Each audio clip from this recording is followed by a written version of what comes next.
All right, YouTube, TikTok, what's going on? Thank you for coming in tonight, Friday night session here with London Monroe in my arms. So we'll see how much we can get done tonight. But taking a quick look at the market, seeing where we're at.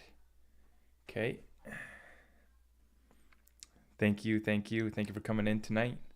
Appreciate all of you guys. We did just hit 15,000 subscribers on YouTube. So thank you. Appreciate all the support. London Monroe. Here we go. Here. How about that?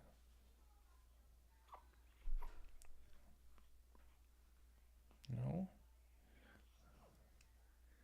What's up, Lori? How's it going? No binky. I'm not a fan of the binky right now.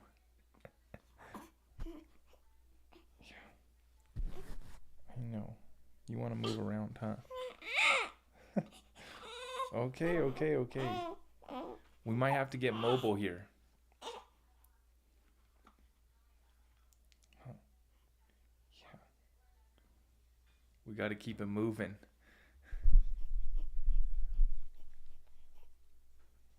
Yeah.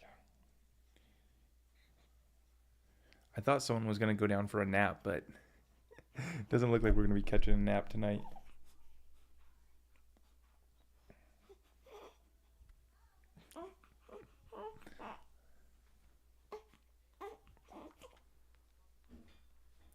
Okay. Let's get up. I know.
right, YouTube, TikTok. We'll have to edit that out when we run that back. Appreciate you guys for tuning in tonight. Okay, let's get it. Baby London will be joining us shortly. She did have to go get fed, so she will be back up in here.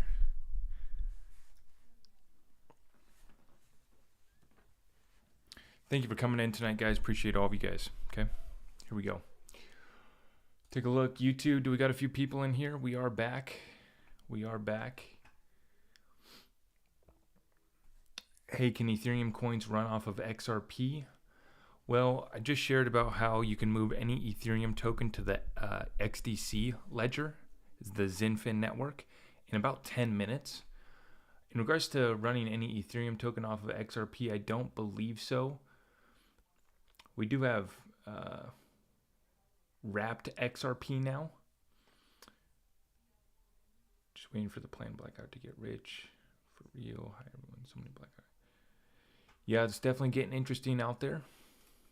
Okay, let's take a look at the market here. Bitcoin back up above 43,000.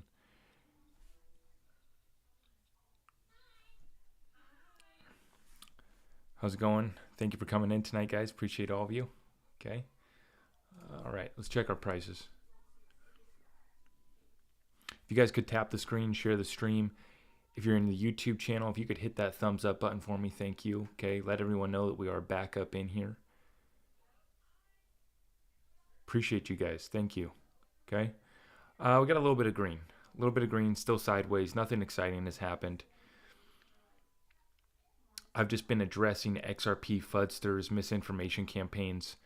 I addressed the market cap issue today. TikTok won't let me post the market cap video that I just dropped on my YouTube. I originally was trying to share that on TikTok as well, but they won't let me share it.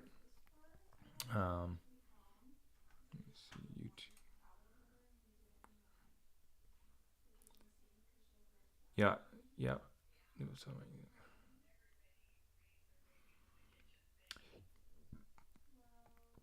Yeah, the thing about Ethereum is it's just not scalable. It's not efficient. The gas fees are ridiculous, and it's going to take them about 5 or 6 years to finish off what they're trying to do. So we've been waiting for years for them to upgrade away from proof of work, which doesn't work, is inefficient, to proof of stake, and it's taken them years. They still haven't completed it. And then I'm not even going to bring up the securities issue here. I did drop a couple videos yesterday going over the exposing of the SEC that we've uncovered recently.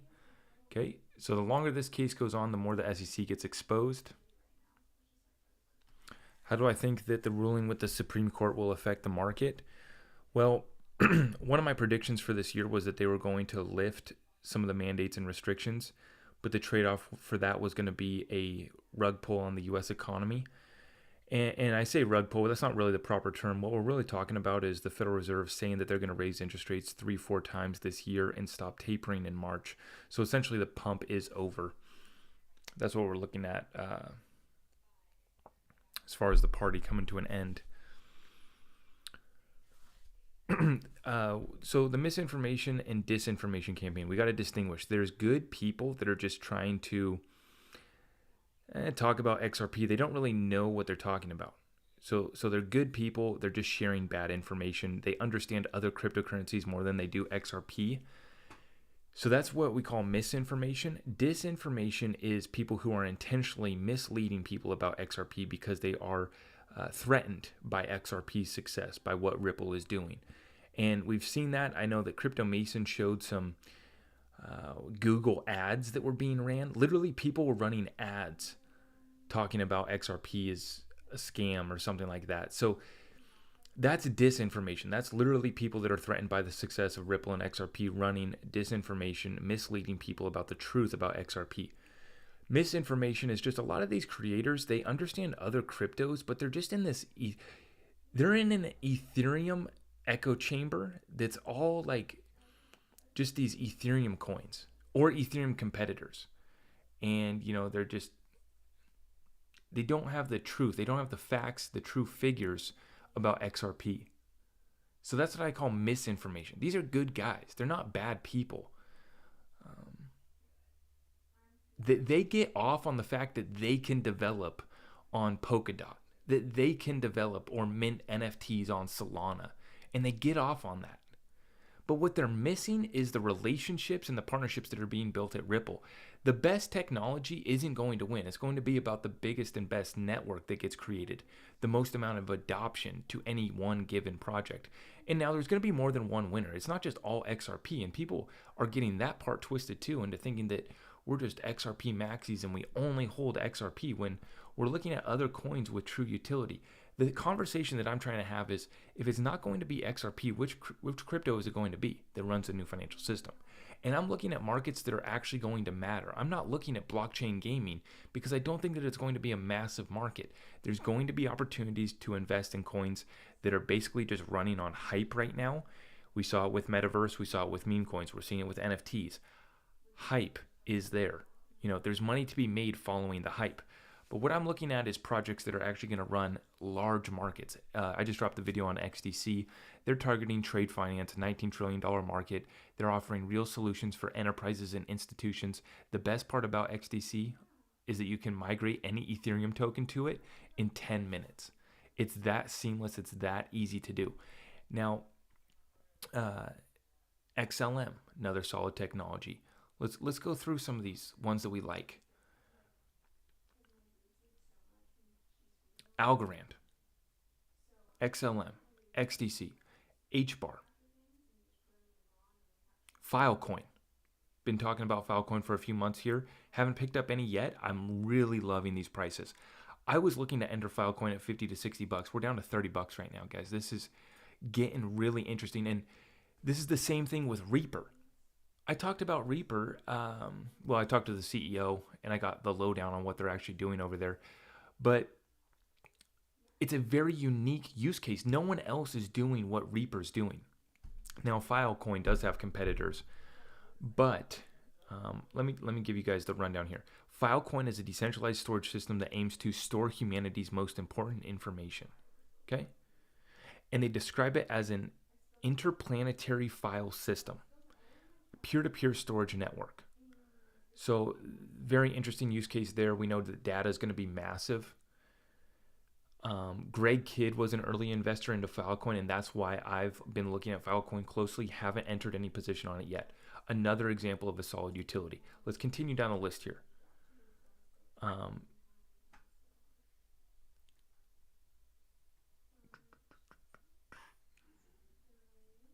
love how I just have the same haters consistently show up in the chat. I love it.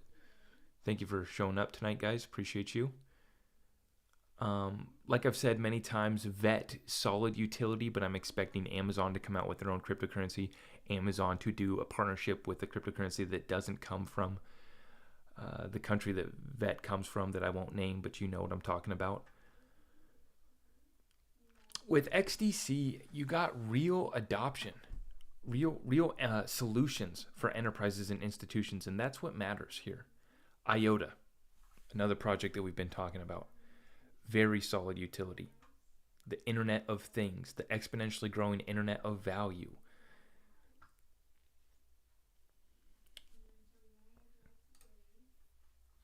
YouTube chat starting to pop off. Thank you for coming in tonight, guys. If you could hit that thumbs up button for me, tap the screen, share the stream. I would really appreciate that.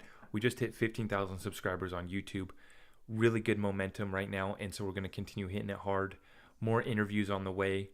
I'm going to be speaking with developers that are working on these ISO coins, these coins with true utility. And then I'm looking to talk with, the CEO of Reaper Financial. They got a very unique use case there. There's no other coin or project that's doing what Reaper's doing. That's what gets me excited. Thoughts on Digibyte? Interesting. Doesn't get me excited. Quant's one that I always forget about. Quant getting down to 100. Okay, this is actually getting interesting. This is getting interesting for Quant. So it did hit 163 earlier today. This is getting interesting here for Quant.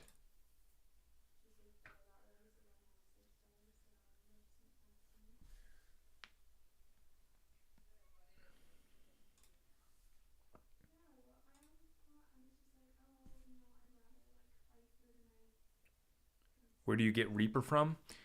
You can set up the trust lines on the XRP toolkit. If you have the Zoom wallet, that's the XUMM wallet. It's very easy. Set up the trust line, then you just swap XRP for Reaper. If you want to also, you can go to the Sologenic DEX, the decentralized exchange that is Sologenic.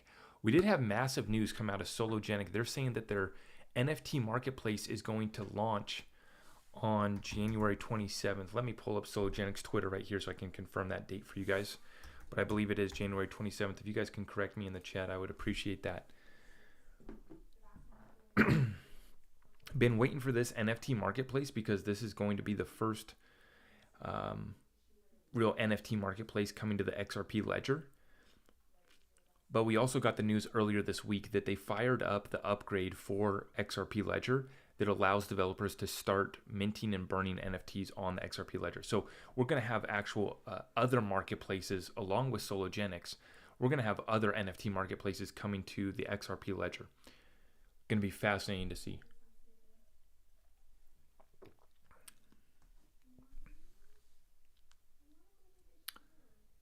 Okay, here we go. We got this guy. You say XRP relies on partnerships Ripple has, but then XRP meets none of the Howey test. Yeah, it meets none of the Howey test, meaning that it's not a security. I don't know if you misspoke there, or I don't know what angle you were trying to get there, but yeah, XRP is not a security. It doesn't meet any of the prongs of the Howey test. Also, I got these guys. There's 4 prongs to the Howey test. Bro, who cares? Do you get the point? Doesn't meet the Howey test. And it actually is 3 prongs, but whatever, bro. It doesn't. You guys are focused too much on the why.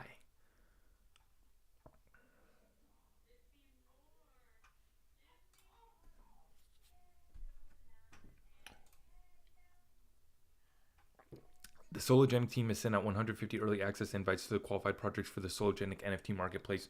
More than 15,000 NFTs are expected to be minted within the first 24 hours. Let's go.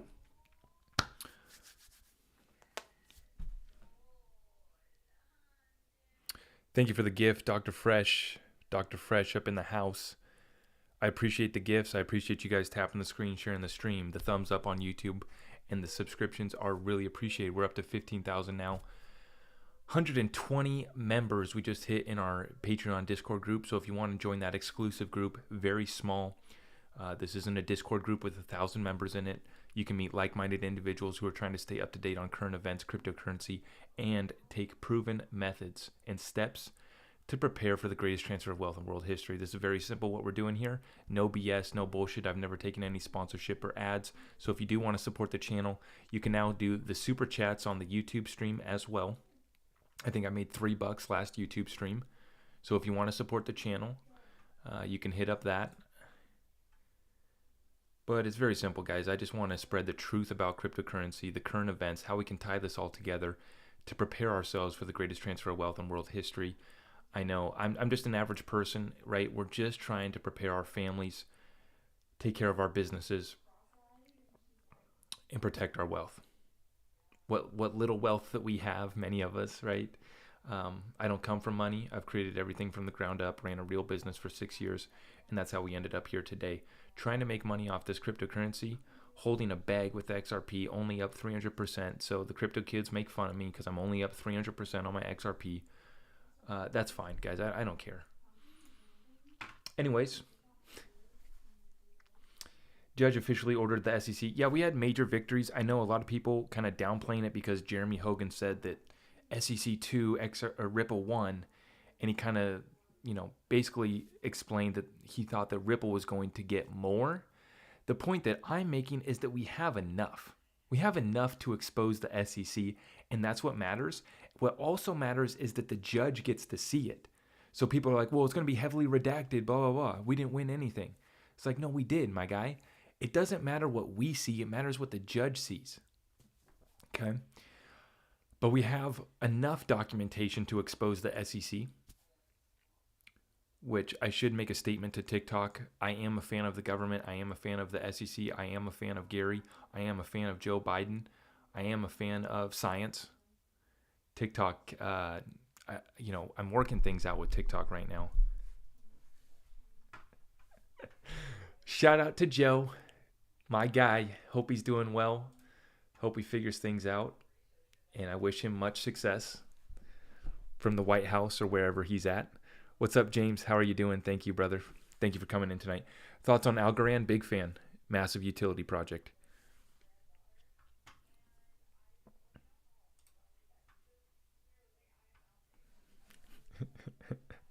I appreciate you guys for coming in tonight. And I hope that you appreciate me just trying to work things out with my TikTok handlers here. YouTube lets it fly. YouTube lets me just let it rip. No holding back on YouTube. Appreciate that. Okay, so yeah, massive news, guys. Massive news. Now, here's what I'm doing with Sologenic. Excuse me. Okay. I sold off my Sologenic before the airdrop, or before the snapshot occurred. And I was very transparent with everyone. I was not trying to pump Sologenic up to that drop. I was telling everyone my plan from the very beginning. I was saying, hey guys, I'm switching over a little bit of XRP over to Sologenic. I'm going to ride the wave before the airdrop happens. I'm going to sell off all of my Sologenic. The hype that's going to come before the airdrop is going to run up the coin. I'm going to sell off. You can go pull up everything. I was not pumping and dumping. I'll never do that shit. We rode the wave. We made a few thousand XRP by doing that. Switched back to Sologenic before the snapshot. So right now, I hold no Sologenic, but I'm going to be receiving some for the for the airdrop. The airdrop is going to occur 1 week from today on the 20th. That's when we're going to be receiving our Sologenic. I let my Discord group know that I'm expecting a dump. So I want you guys to know that too. We're expecting a dump. People are going to receive the Sologenic and dump it onto the market. Okay. The other thing that's going to happen is that supply is going to be, the circulating supply is going to increase by a lot. So expect a dump. When it dumps, that's when I'm going to be looking to actually re-enter my position on Sologenic. I don't know if I'm just going to hold the Sologenic that I'll get from the airdrop. I'm either going to sell it off as soon as I get it and then just buy back in after we dump, or I'm going to be looking to just kind of hold the Sologenic that I receive and add to that position once it dumps. The NFT marketplace is going to launch on the 27th, so we're going to start to get utility for Sologenic literally this month, but throughout this year, we're going to see Sologenic really ramp up the utility that's coming to that blockchain. Remember, the Corium smart contracts platform is coming to basically getting launched. Is that already live? I should look if that's already live.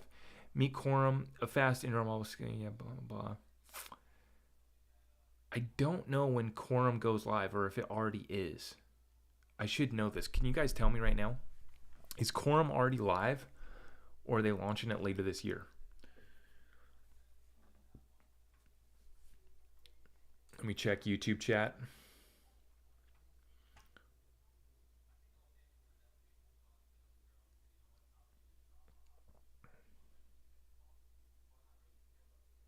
I made some monies off Solana from a few days ago. Yeah, no, Solana. That's good. What's the point of a central bank digital currency? They want to be able to track everything, right? I mean, it's just the other thing that it'll make it easier for them to do stimulus with central bank digital currencies. That's going to be the big thing, right? We're talking about UBI, universal basic income. We're talking about all the benefits, everything, right? Going to be much easier with the central bank digital currency. And then they'll be able to track everything. They'll also be able to reward people for spending their money. So something that's going to be interesting to see is if they'll do drops to people, but they're going to like tack on. This is where they can even implement negative interest rates. Now, I think the main thing that they're going to take advantage of is just being able to track everything, but there are also going to be negative interest rates. There already is in some countries, but they'll literally be able to implement negative interest rates. But something that they could do is they could force you to spend it. So yeah, very interesting what they're going to be doing with the central bank digital currencies. Remember, I think 87% of countries are already implementing them or are looking at them. Over the next 2 years, we're expecting them all to be rolled out across the world.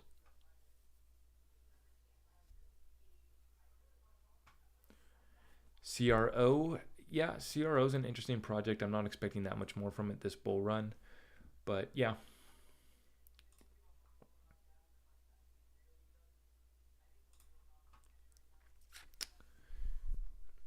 CBDCs lower money laundering, tax evasion, exploitation. Yeah. Yep. Absolutely.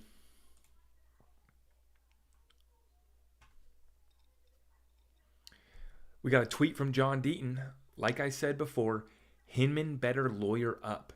The day the SEC government filed Hinman's sworn affidavit in the Ripple XRP case stating the Ether free pass speech represented only his personal opinion and not the SEC guidance, placed him in violation of Title V. What is this tweet, though, from Haley Lennon? Who is that? She says, I keep hearing rumblings about the SEC thinking Ethereum was a security after all. Ooh, we just got sent a superstar on TikTok. Let's go. Thank you guys for tapping that screen, sharing the stream. All the gifts are appreciated. Super chats in the YouTube, thumbs up are much appreciated. And, guys, like I've been saying the whole time, ETH1 was a security, still is a security today. What they're trying to launch with ETH2 is a security as well. Go pull up the clips of Joseph Lubin talking about how we got a little group of developers working on ETH2. It meets the Howey test. It really does. The implications of what that means for the cryptocurrency space, I am speculating on. And I actually don't think that the SEC is going to go after Ethereum. I don't think that they will. They might do something to save face, slap on the wrist fine, basically just to maintain their reputation or try to save what little reputation they have left. But what I'm interested to see is a slap on the wrist fine for Ethereum, and then they go after other cryptocurrencies that were built on top of Ethereum that did ICOs. Can Nano Ledger be trustworthy? Yeah, I trust Nanos. Yeah, I trust Ledger. Yeah. The only developers working on XRP work at Ripple. That is not true. Not true. Nice try. Try again. I appreciate that. Instead of just saying XRP is a scam, XRP is a poop coin, I like that. That was a good try. Good effort. But that's false. No. You have plenty of developers. Plenty of developers. Look at all the meme coins that are being built on the XRP ledger right now. That's just a test of the decentralization of XRP right there. So try again. I appreciate that effort.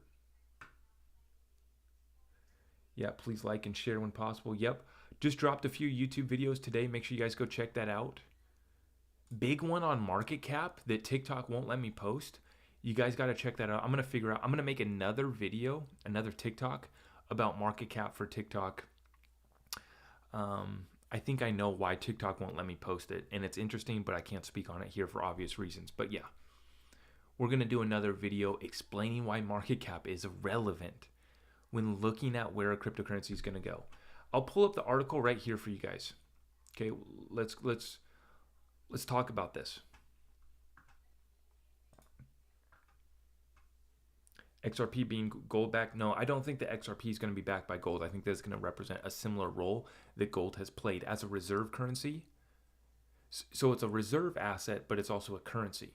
It's been used as a currency for a couple thousand years or however long they've actually used gold. So XRP can hold a reserve currency status, as in financial institutions and banks, central banks will want to hold it as a reserve on their balance sheet, but they'll use it as a liquidity token, as a currency. Specifically, a neutral bridge asset between the different countries, between the different banks, between the different financial institutions. I keep on seeing this too. What's the use of XRP with central bank digital currencies? Guys, all of these are walled gardens. No one trusts each other. Different countries don't trust each other. That's why Russia, China are leaving the U.S. reserve currency status, right? So you need a neutral bridge asset like XRP.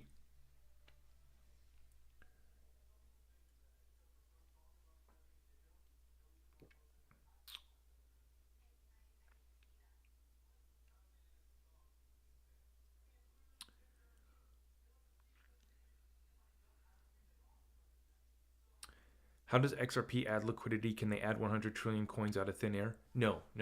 There's only going to be 100 billion XRP ever. And that's another part of the calculation. When you're trying to figure out how high XRP could go or any other token, you need to understand the XRP that's in escrow that gets released every month to Ripple. is set on a timer. So it's only going to come out so quick. There will never be a time when we get 10 billion XRP dumped on the market from that escrow account, specifically from the escrow account. It only gets released, it's like 1 billion XRP per month gets released to Ripple. Okay? And we know it, it's predictable. The market can see it and predict it. That's what's great about that XRP coming out of the escrow account. The other part of that calculation, trying to figure out what XRP could go to, everyone's using the circulating supply, which is 47 billion. Everyone uses the total supply, which is 100 billion. That is an incorrect way to calculate that future price predictions for XRP.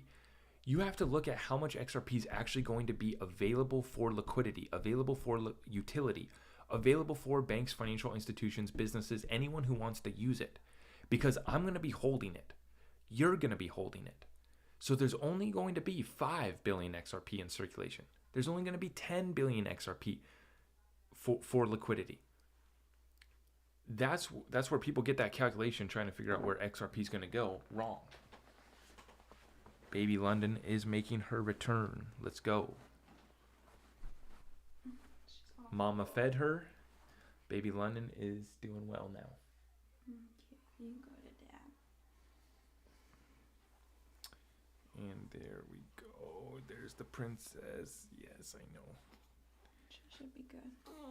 Okay. Thank you. I know. Let's bring the mic right here. How's the sound check coming in on YouTube? Let's see how that sounds coming through. Oh, there's a smile. Kind of. Need anything? I think we're good. Okay. I'm gonna go take a shower. Okay, thank you. Sounds good. Good. All right, let's roll. Yes, this is my first one. London Monroe.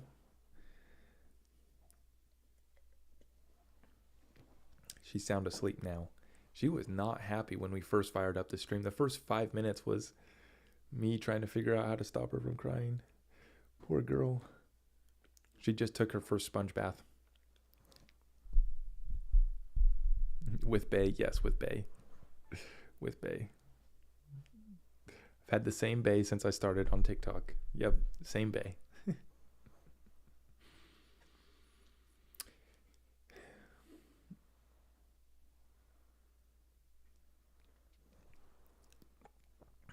Baby London is just over a week old. She's a week and 2 days. And she has a few XRP. I got a few XRP tucked away for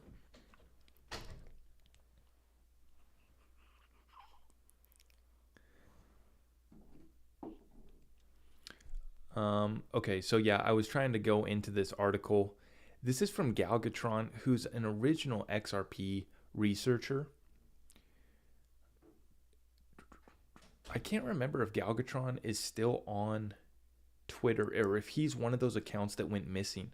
There were so many XRP researcher accounts, basically insiders who were dropping all this like secret sauce on XRP and Ripple.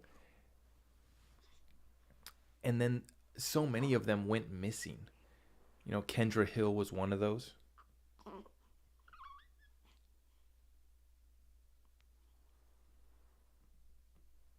we go. Okay, we might have to whisper. Baby London wants me to be quiet right now.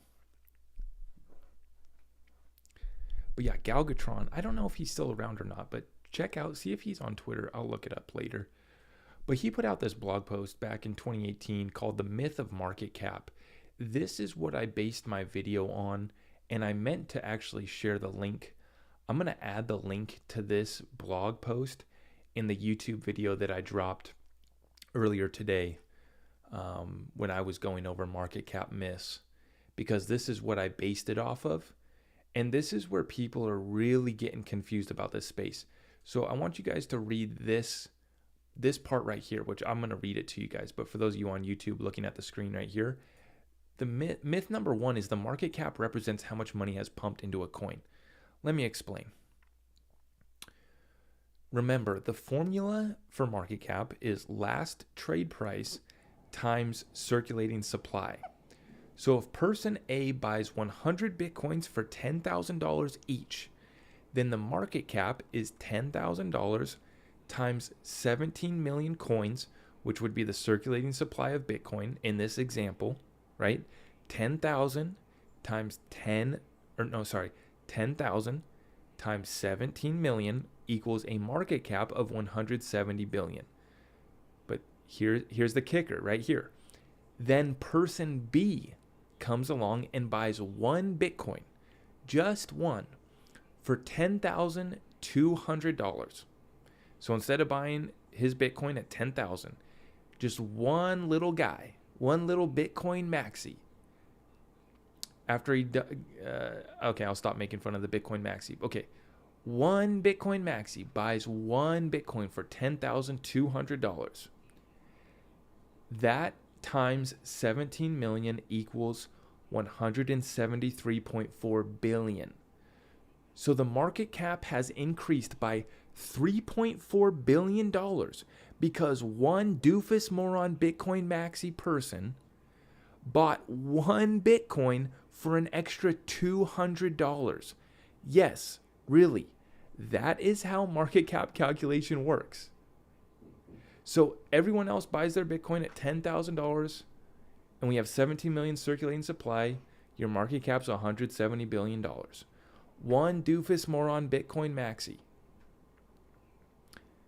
comes in and he pays $10,200 for one Bitcoin.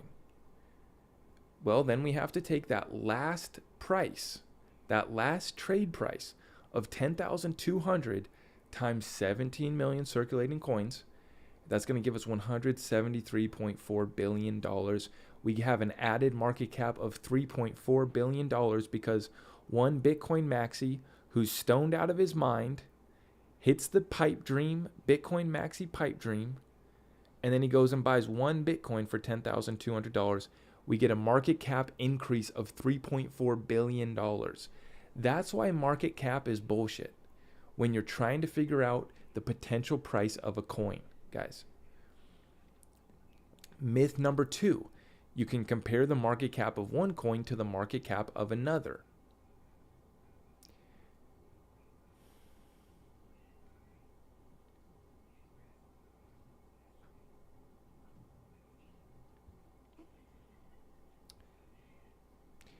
Right here, Ripple's market cap has nothing to do with any other coin whatsoever.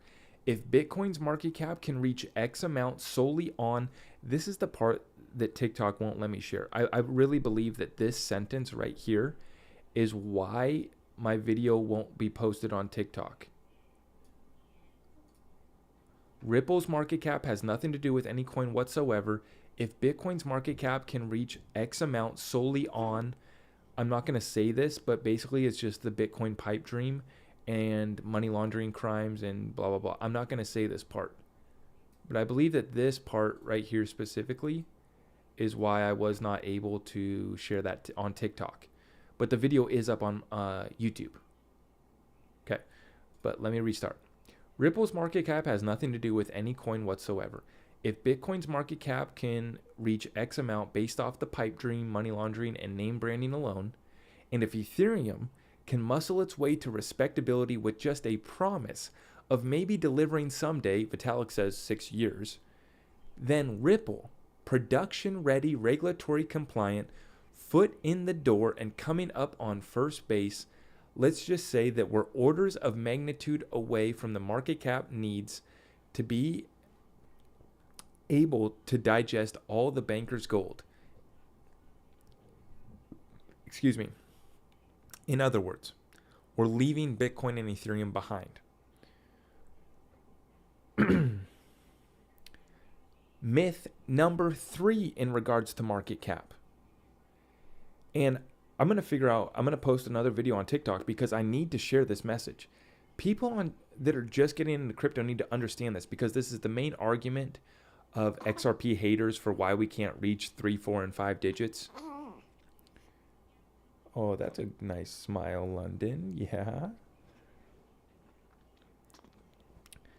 Market cap can be used to predict maximum value. Basically, market cap can be used to predict a max price that any coin can reach, that it could be capped out at. That is a myth. Now, what's funny about this blog post is he actually uses the example that I used when I gave my ultimate XRP equation. I used the Swift daily volume. He basically says and explains why that's actually wrong thinking. But the reason why I use that calculation of Swift daily volume is because we got to get these simple-minded people caught up to speed on how much money's flowing each day.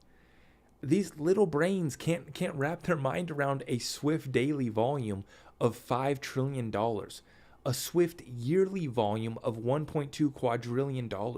They can't wrap their mind around that because they're thinking about the market cap of Tesla, Apple, and Google combined equaling some price. And how could XRP ever equal the price, the market cap of Apple, Tesla, and Google combined? Well, and it's simple. It's because you're talking about apples to oranges. You're comparing apples to oranges. We're talking about a reserve liquidity token, a liquidity asset, versus the market cap of one stock of one company, right?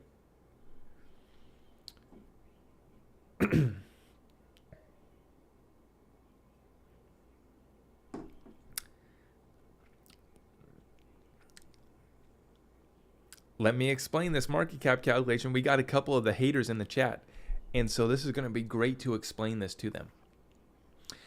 Myth number 3, market cap can be used to predict maximum value. Man, this one hurts.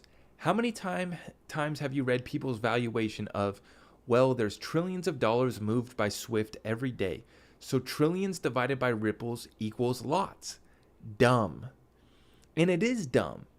But in my XRP ultimate equation, I have to dumb it down for these doofus morons that don't understand how much money flows each day. But let's continue on. I digress. But that's why I use the Swift daily volume for the little brain guys. There is only one mechanism that creates value: supply and demand. Supply is easy. It's the number of liquid, and that's the key word, liquid coins that are immediately ready for trade. Not speculator hodl coins, not escrowed coins, not lost coins, not burned coins, not reserve coins, not contractually restricted coins, or any other conceivable condition by which a coin is not liquid. And that's why we need to calculate the XRP price at, maybe they're going to have 5 billion. Maybe they're going to have 10 billion liquid coins available for utility trade.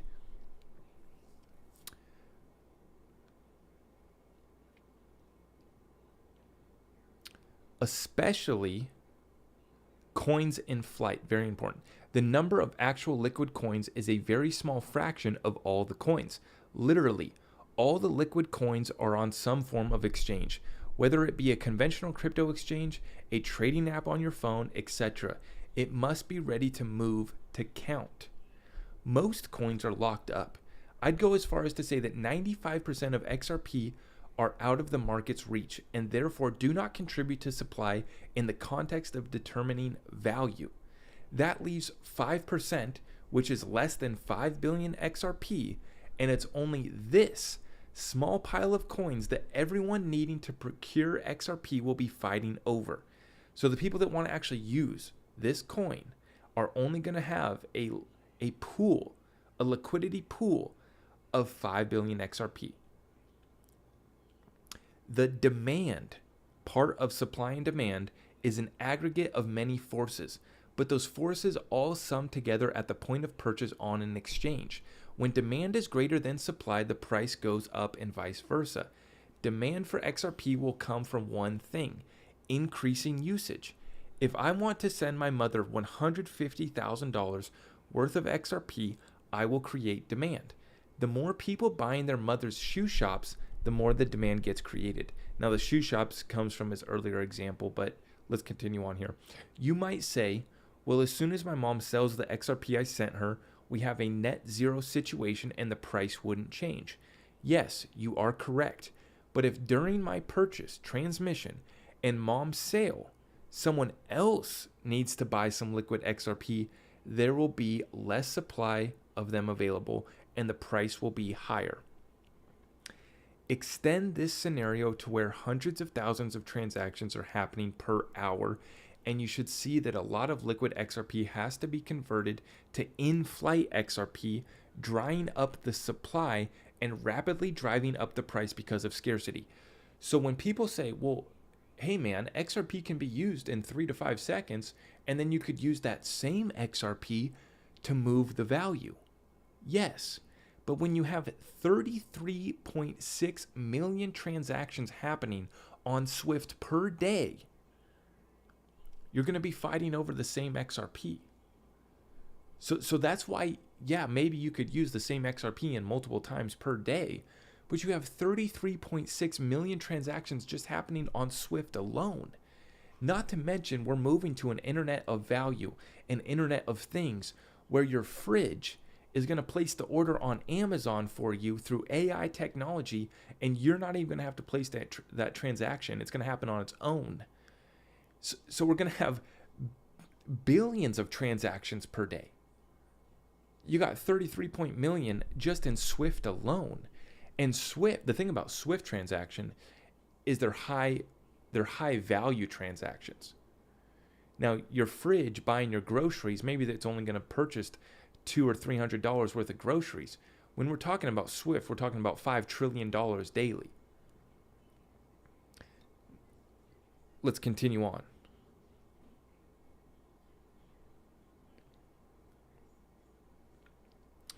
In other words, the volume of XRP utilization trades where XRP actually leaves one exchange for another for the purpose of value transfer, not for speculative trading, will be what determines the basis for real demand, and it won't pay any attention whatsoever to said market cap.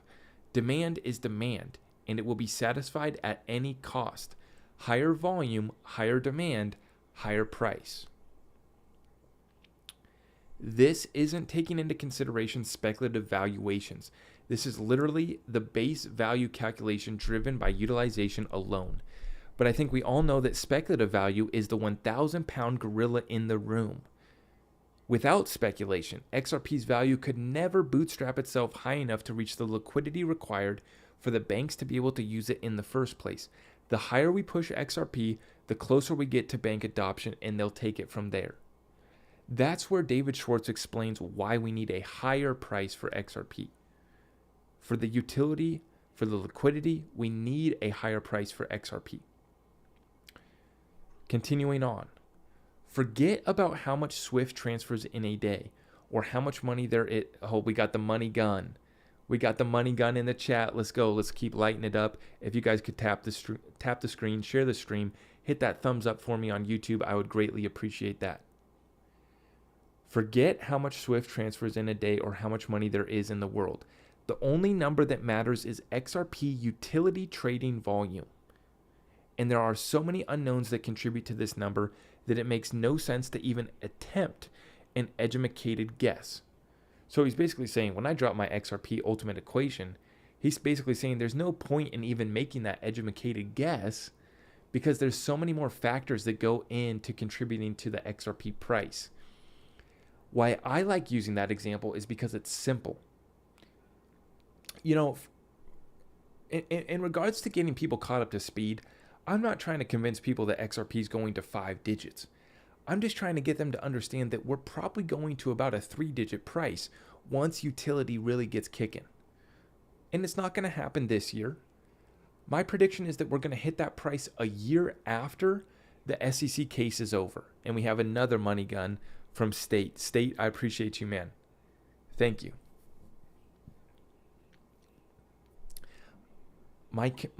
I like to be conservative, which for me is once we get utility kicking after the settlement occurs, after the lawsuit is done, after regulations in the United States are set, and institutions are free to actually adopt this technology, start building on it, we start to see the enterprise solutions in effect.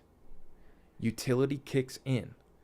Within a year, XRP will be at $100 in my opinion. Now, for the guys that want to do the market cap calculation, I'm explaining the market cap calculation for you guys right now.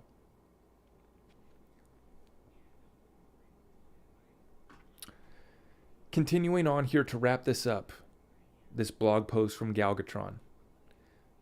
He says, for example, Javon's paradox will take any present day financial metrics and exponentially blow them through the roof.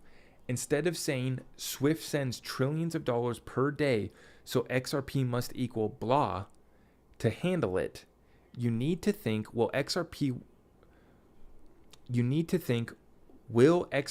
turn those trillions per day into trillions per minute?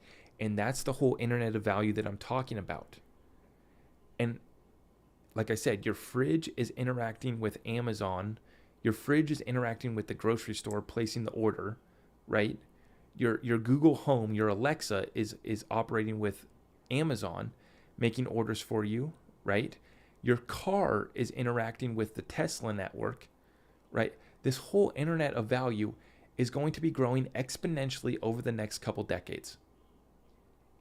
We have no idea how big this is going to get. Okay? So can XRP take Swift from sending trillions per day? Will those XRP be turning trillions per day into trillions per minute? He says, yes, I'm not exaggerating. There's nothing we see today that can serve as a basis for the reinforcing effect that instant money transfers will have on the economy. That's what we're talking about. That's when Ripple says internet of value. That's what we're talking about. These little kids talking about play to earn gaming, blockchain gaming, the new NFT, Bored Ape, whatever. This pales in comparison to what we're talking about with an internet of value. This is why XRP will always be my number one coin, because it's going after all the money. Will we get all the money? No, we don't need to get all the money for you to make an incredible return off your XRP investment. And this is not financial advice. This is talking about utility. ISO 222 coins are going to eat up the most amount of this money that we're talking about, the most amount of the internet of value. It's not going to be Polkadot. Is Polkadot solid? Yes. Can the kids create their little project on Polkadot? Yes. How big of a chunk of the internet of value is your little cryptocurrency going to get? That's the conversation I'm trying to have with people. Okay, to finish off this blog post, yes, I'm not exaggerating. There's nothing we see today that can serve as a basis for reinforcing effect that instant money transfers will have on the economy. Any more than a mailman from the day of the Pony Express could have estimated the number of global emails sent by people every day. And that's exactly what we're talking about. That's a perfect example. You're asking the mailman from the days of the Pony Express to estimate how many global emails are about to be sent.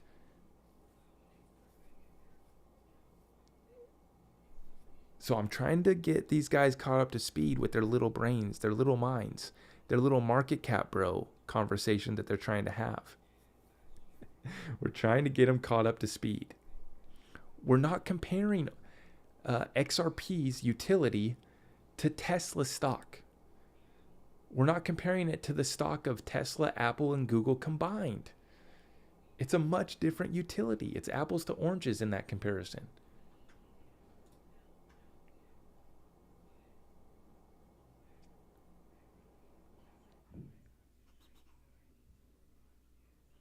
They can't comprehend, they can't wrap their minds around this. We try to get them caught up to speed. We have $9.98 in the super chat. Let's go. 113 folks in the YouTube. If you could hit that thumbs up for me, make sure you tap the notification bell so you know when I'm going live. And if you are new here, what we're covering is cryptocurrency, current events, tying it all together and helping you prepare for the greatest transfer of wealth in world history. If you want to, TikTok, in my linked up in my bio, I have my interview with Quincy Jones, who's a developer for Zenfin. That's the XDC cryptocurrency. So don't listen to me. I'm just another dumbass here on the internet. Go listen to Quincy Jones, a developer on a real ISO 222 coin. Okay, we talk about XDC, XRP, and how these utility coins are actually going to be adopted. We have another super chat from Nicole. Let's go. Super chat is hype. Oh, she's already sent. Nicole sent me. Okay, Nicole's the only one who sent me super chats because she's so loyal. She's so amazing. Nicole is one of my moderators in the Discord group. Huge shout out to Nicole. Huge shout out to my moderators. We have Beth also coming in, and my guy Chad coming in, our very own police officer in the moderation of our Discord chat. Gotta love it. I appreciate all of you guys for tuning in tonight. Thank you. I don't see the value of credit cards. 30 days to dispute a transaction, instant payment that you never get back. Yeah. This is going to be massive.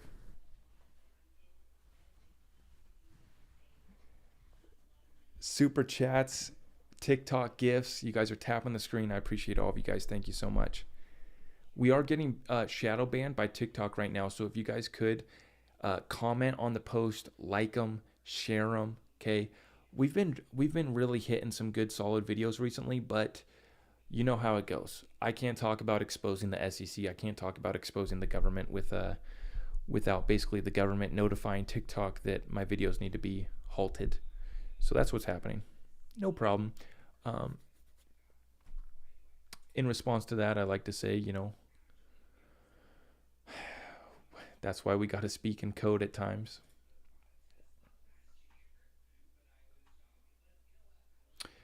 Mentalect here on YouTube, he says, little brains are caused by a lack of intellectual curiosity and inability to grasp concepts like market cap and unable to admit they don't know. Yeah, these know-it-all guys, they're little developers on Polkadot, they're little developers on Terra Luna, and, they're smart guys. And here's what I've been saying. They're good guys. They just have bad information. They haven't done the research on XRP. They don't understand that you can't compare play-to-earn gaming to the market that XRP is going after. You can't compare blockchain gaming with the trade finance market that Zinfin's going after that's $19 trillion. That's the adult conversation that these guys aren't ready for. They're smart guys, little developers on little blockchains doing relatively little things. It's still respectable. There's still money to be made. I'm happy that they're doing that they have a career in blockchain. But go listen to the interview that I did with Quincy Jones. It's linked up. I'm going to actually post it again on my YouTube. It's easy to find. Just search it on YouTube, interview with Quincy Jones on my channel. Real developer on the Zinfin network. Someone who's actually building on these technologies that are offering enterprise solutions. That's where the money's at, is offering the biggest and best corporations, institutions, and banks of this world solutions. Not being a Bitcoin maxi pipe dream smoker down with the banks, but actually literally providing solutions for the banks. They have the most amount of money. They move the most amount of money. That's the most amount of value that is to be had as far as tokenizing economies, tokenizing stock markets, tokenizing blockchains, derivatives, tokenizing finance trade solutions. Appreciate the gifts on TikTok. Thank you. Thank you guys. You guys good? Yeah, we're great. We're great. Even though I'm kind of ranting, London's smiling right now. She likes the rant. Is it good enough for me to do a face mask? Yeah, we're chilling. Okay. We'll be here all night. Won't we, London girl? She has a slight smile right now, which probably means that she's pooping in daddy's arms, but that's all right. Thank you for coming in the chat tonight, guys. We're trying to Habib Kasimi, let's go, my guy. $10? $10 in the super chat tonight? That's a big one. Habib Kasimi, I appreciate you, brother. Thank you. Does anyone know when the Tether court case is? Well, they've already done a settlement. Tether's already had a settlement with the New York Attorney General. In that settlement, the New York Attorney General did find Tether to be deceptive in a fraudulent scheme. It's their words. another conversation that the crypto kids aren't ready for.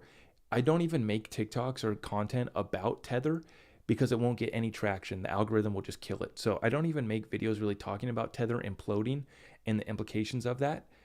But I talk about it in my live streams, and I've talked about it in my YouTube. 60% of the trading volume of this whole cryptocurrency space is provided by Tether liquidity, Tether pairs. If Tether really gets hit, which go listen to the congressional hearings that are taking place, one of their main focuses is on the stablecoins. Is this chat a nightly thing? I try to get it as much as possible. We can't really get it every night. The last chat that I did was 2 days ago, maybe 3 days ago. I try to get it every other day or so. But, we try to do daily posts and we try to get the live streams as much as possible. But we got a handful, literally. Is 10,000 XRP enough? Let's take a look here. It's always fun to look at the XRP rich list.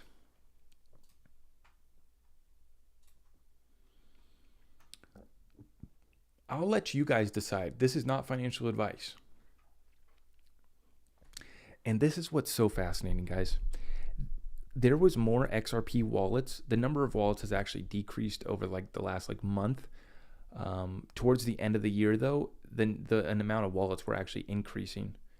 And don't get it twisted, the whales are adding to their positions. But anyways, the number to be in the top 10% of XRP holders was down to 1,800 XRP. It's now back up to 1,900 XRP. But earlier in 2021, that number used to be 2,200 XRP. So the number's gone down because more people are getting in on XRP. So that's the good news, is you are early. It's only going to cost you about $2,000, a little bit less, because what's XRP at right now? Let's take a look here. XRP at 77 cents. Yeah.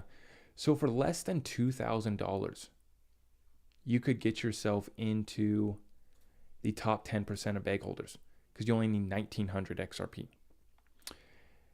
To be in the top 5% of XRP holders, you're going to be at 7,400 XRP. If you have 10,000 XRP, you are going to be in the top 4% of bag holders. So it doesn't take much to get into the club, as I like to say. At future XRP yacht parties, at future XRP private island events, you might need 10,000 XRP. It might be a top 3% bag holder party where you need 15,000 XRP. But I don't want that to where this isn't meant to disencourage anyone. Wherever you're starting at, you just start packing your bags now. The longer this case goes on, the more time you have to accumulate. If you have 26,000 XRP, that's going to put you in the top 2% of bag holders. If you have 55,000 XRP, you will be in the top 1% of bag holders.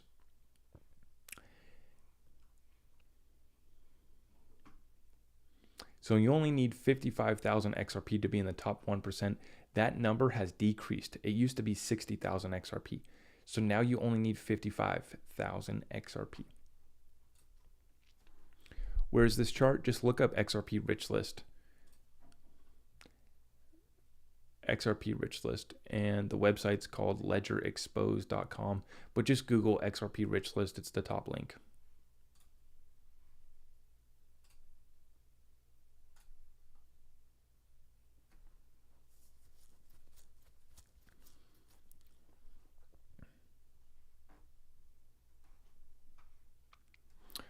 XRP has done nothing since its existence. Do your own research, people.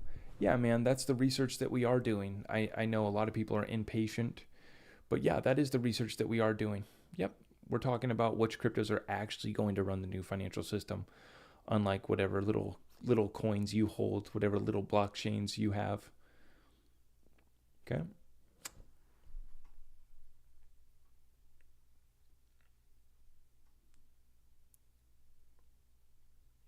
Let's take a look here at the charts.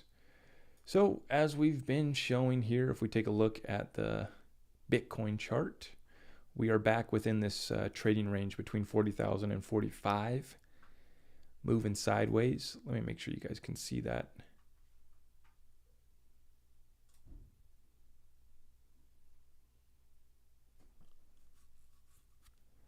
Make sure you guys can see.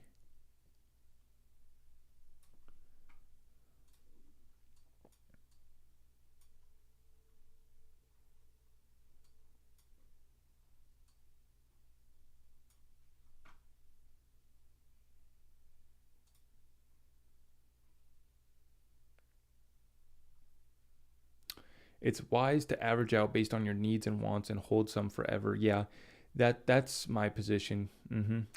I am exiting all of my positions other than XRP if we do get an alt season. However, I'm fine if I get caught holding my XLM, my XDC, my other solid utilities, my casino coin, my Electronium. I'm fine holding those bags. However, my goal was to exit those positions in anticipation of the bear market so that I could come in after a 50% drop and double up my bags. This is fascinating, though, what's happening here with the SEC now thinking that XRP was a security after all. The narrative has definitely been changing, okay? And you have digital asset investor, other researchers in the XRP community that have really spurred this on just by doing independent research. It's a beautiful thing to see. Digital asset investor says they couldn't just take their Ethereum free pass and be humble. They had to sue Ripple and then gloat. Let that be the lesson, kids. I love that. I love that. Let that be the lesson, kids. And that's mostly what we're dealing with is kids here that just don't understand what's really happening. They don't understand that Wall Street was some of the earliest investors at JP Morgan and Goldman Sachs into Ethereum.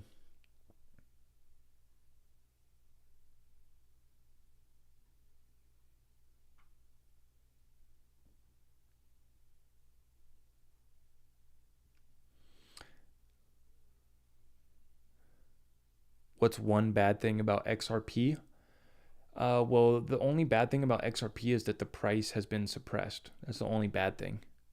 So there's nothing bad about the fundamentals. There's nothing bad about how it was created. There's nothing bad about it.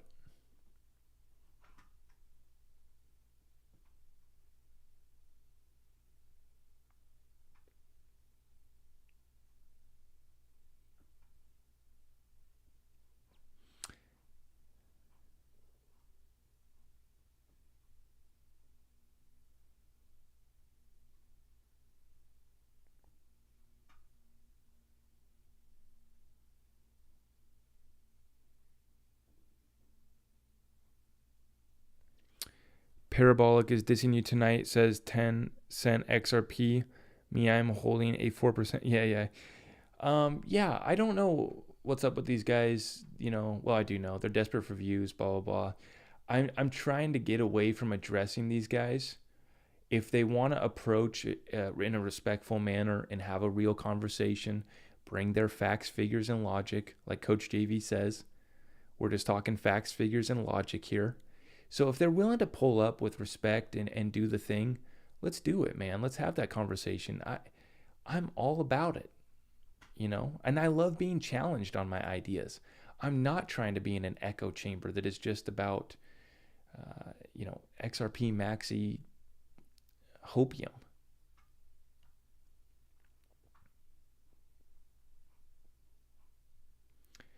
Anyone else wake up, grab their coffee, and watch YouTube crypto now? Yeah, exactly.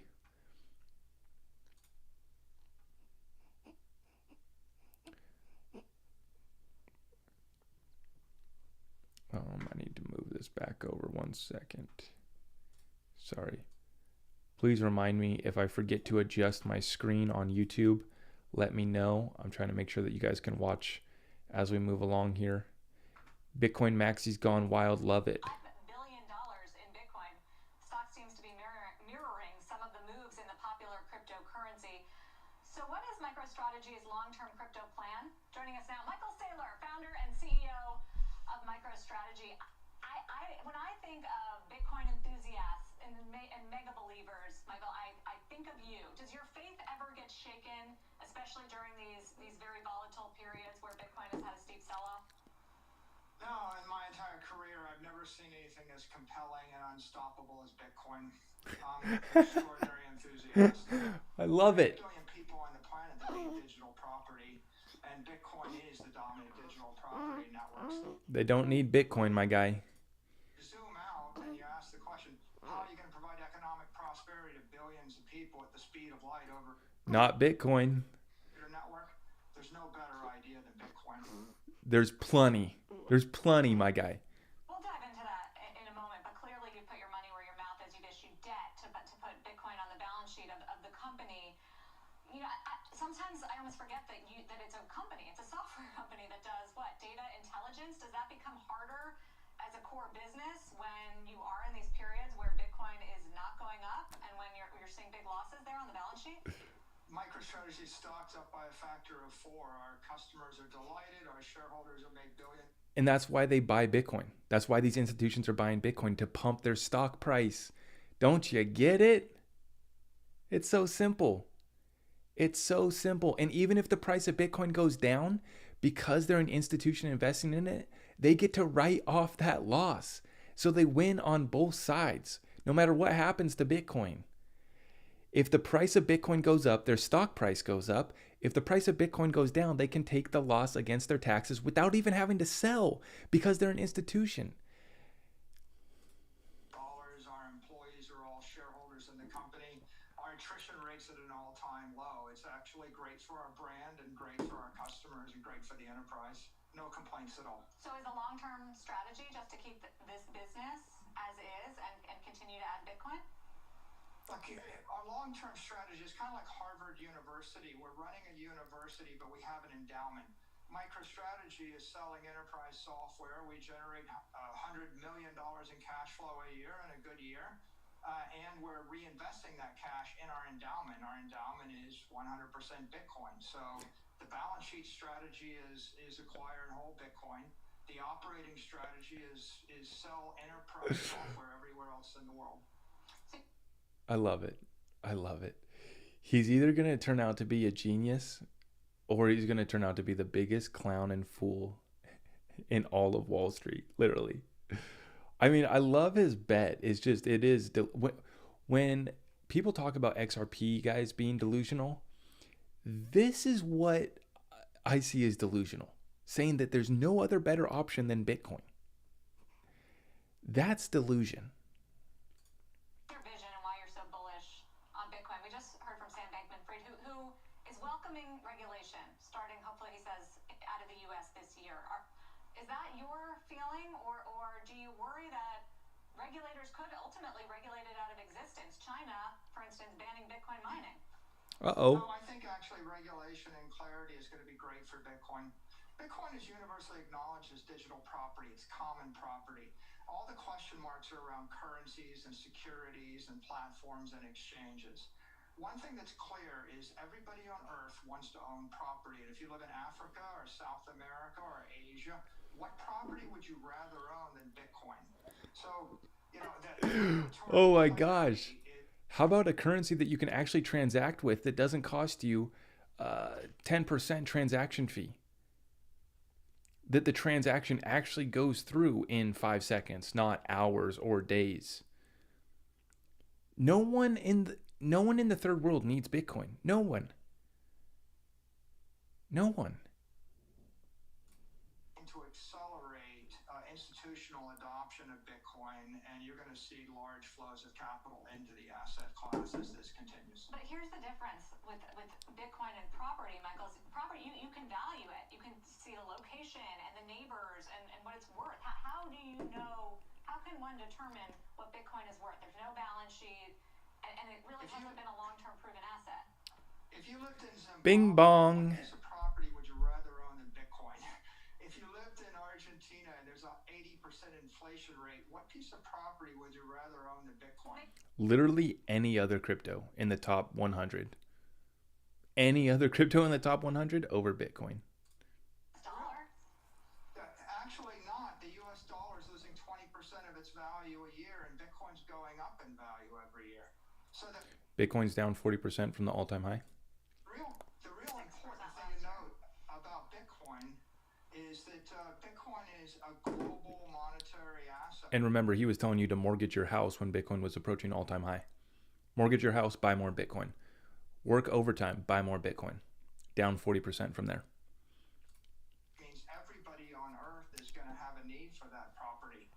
it's a scarce, desirable asset.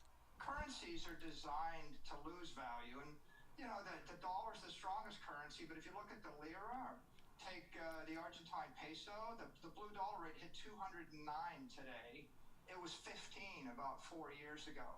So you can't save your money in a currency. You have to actually invest in a property. And for 3/4 of the world, they can't buy the S&P index. So it's not an academic question of whether or not you buy stocks or you buy Bitcoin. You can't buy, stocks when you live in the middle of Africa or Egypt or Turkey or Lebanon. So really, And you don't need Bitcoin either. You don't need to store value because you don't have any money. You might not even have internet. But if you had XRP, you could use proof of payment without internet connection. In the middle of Saharan Africa. Could you use Bitcoin? No. Even if you had internet. The transaction might still take hours to go through, and the fees are going to be ridiculous. I don't know what reality this guy is in, but it's hilarious. Property. I get it. I get what you're saying about the developing world. Finally, and very quickly, Michael, what do you tell people out there who are now, and this course is growing a little bit louder, saying Bitcoin's a bubble, the liquidity from the Fed, that big tide is coming in, and it is proving to be just a speculative investment, and it's popping. Yeah, people are skeptical of Amazon and Google and Facebook, but the next digital transformation is the digital transformation of property, money, and energy, and Bitcoin represents that transformation. So Bitcoin represents a waste of energy. We could power whole countries, but we're running a shitty payments network. billion people are going to want to move money at the speed of light on a mobile phone. Takes hours, sometimes days. What I would tell them is Bitcoin is the asset. Bitcoin is the network to move money at the speed of light. There is no other open permissionless protocol to do it. So XRP and plenty of others. technology is on our side. This is the future of the internet. 10-year-old tech that's already irrelevant. Michael Saylor, it's good to have you on the show. Wouldn't be Crypto Night in America without you. Founder and CEO of MicroStrategy. We appreciate it. Thanks for having me. I like digital asset investors caption. Bitcoin Maxi's gone wild. Love it. Exactly. It's so much fun to watch these guys. Mark Cuban says 80% of his investments that aren't on Shark Tank are crypto related. Here's where I look to invest. And here's also what you need to know. When Mark Cuban says that 80% of his investments that aren't on Shark Tank aren't crypto related, he probably means double that. So only 40% of his investments that aren't on, or sorry. Oh, no. Which is currently sitting on over Sorry. $5 billion in Sorry. I guess he's saying 80% of his investments are crypto related. Not necessarily coins, but crypto related. Which probably means it's even more than that, is basically the point that I was getting at. When these guys tell the public, hey, I'm investing in crypto now, it means that they invested in it years ago. And he's saying crypto related. So he's getting access. He's getting private placement into these crypto related companies that are actually going to be doing things here.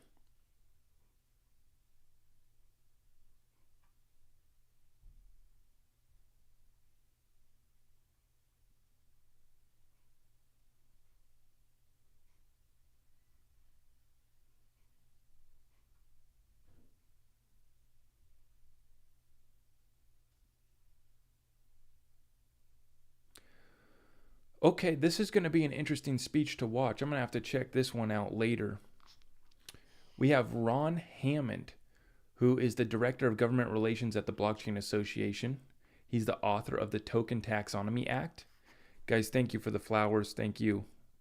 Thank you for tapping the screen and sharing the stream. YouTube, appreciate the thumbs ups. Appreciate the super chats. You guys are amazing. Oh no, we got plenty. Oh my gosh, we're running it up on the super chats. I got to catch up. Shout out to the super chats. Timothy Harris with a $9.99. Let's go. Big shout out to Timothy Harris. And we had Habib Kasimi with another one. Another $9.99. And we had Melissa with a $5. Let's go. Nicole again. Nicole again. Nicole again. You guys are amazing. Thank you for all the super chats, guys. TikTok, YouTube's got you guys outbeat on loyalty, I must say. Just kidding. I love you guys. Thank you for coming in tonight. Oh, look at the little smile on London's face. I do need to get the webcam set up for YouTube live stream so you guys can see us. Not just me, but London Monroe now. You can hear her. But yeah, this is going to be an interesting one to watch because Ron Hammond, he's a guy that's been really involved in DC trying to get cryptocurrency regulations passed. And he had a conversation with Hester Pierce, who is an SEC commissioner. Now, she's one of the good ones, right? She's one of the good ones. Let's listen to this little clip that Digital Asset Investor shared. There's a fear to talk to the SEC because it could be, an enforcement action down the road potentially, or it could be exposed, what the company is. And so there's a lot of folks who are more hesitant, even though they're good actors, to approach the SEC and to educate them, especially in the DeFi space, because they're afraid of potential enforcement action. What's your message to those companies who have that hesitancy to educate the regulators, especially in this new stuff? I mean, this is a really difficult area for me because on the one hand, I think it is very important for people to come in and talk to the regulators. Tell us what you're building. Tell us what you're excited about. I want to hear about it. You can bounce your ideas off us, get some ideas about what things you might want to be thinking about.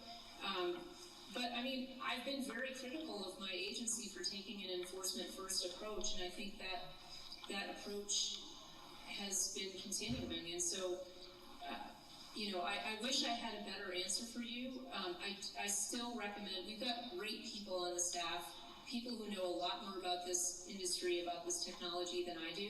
So I still urge you to talk to them, but I also think we really need to put pressure on Washington to say, you know what, you can't just drag us out for 5 years. We've got to build something, or we've got to move on, and you've got to give us an answer. So I think, again, I come back to this theme of the SEC it shouldn't be the regulator dictating downwards. It should be the SEC is a regulator for the people, and so the people should sort of be telling us how they want us to do our job. How strict a regulatory framework do you want us to build? How do you want us to do this? So that's kind of what I'm hoping that we'll get to, but maybe I'm still too much of an idealist. See, and that's the thing.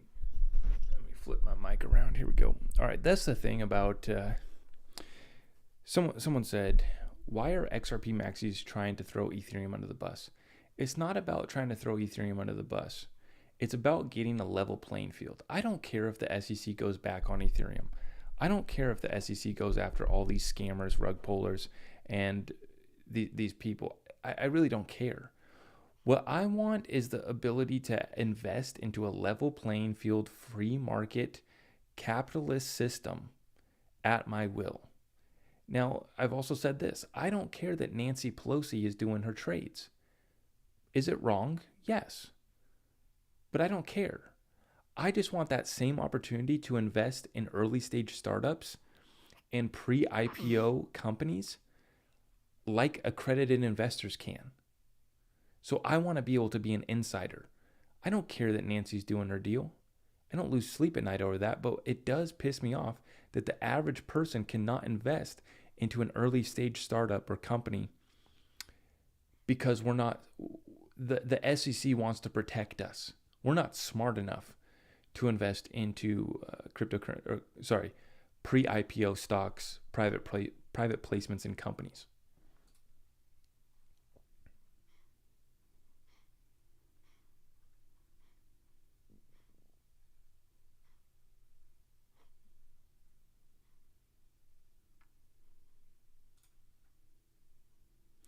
Sorry, guys. I'm sure the audio was kind of really bad on those clips from Twitter. Sorry about that.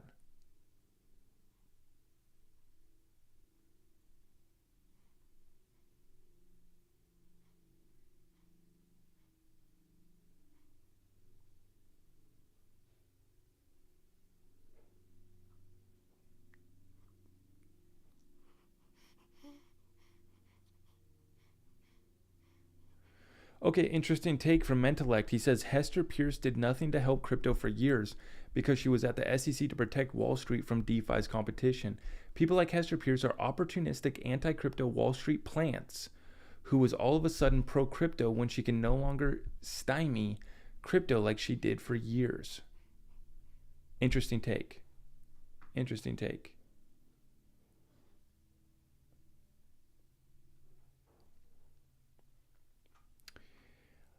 I will say I like what I hear from her, and as far as the votes, I mean, I'm pretty sure that she voted against taking action against Ripple, so she's kind of limited in what she can get done, and that is the beast that is DC that we're trying to take down. That is the beast that is our bureaucracy, right? At the SEC, at all of these three-letter agencies.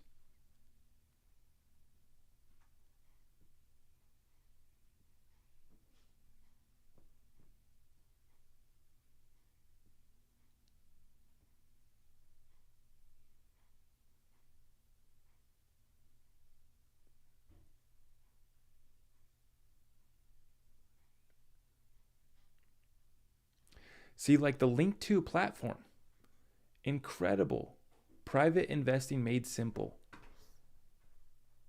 But you have to be an accredited investor. That's the unfortunate part about it. You have to be an accredited investor, which for those of you who don't know, $250,000 income or $1 million net worth. Net worth.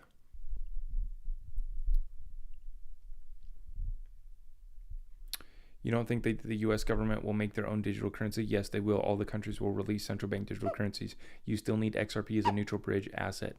How many times? I've said that like 1,000 times since I've been on this whole last year. But here's the thing, guys, is we got to get these new people caught up to speed.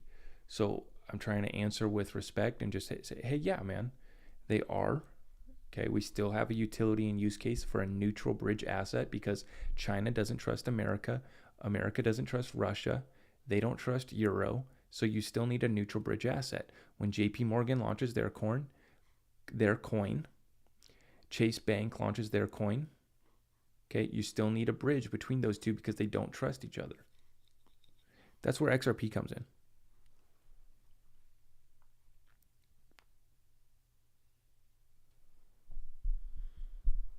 Thank you, Stephanie. Thank you, guys. Yep. Mommy fed baby London, and now we're just chilling. Oh, did Daddy say your name? Yes, I did. She's in and out of sleep right now.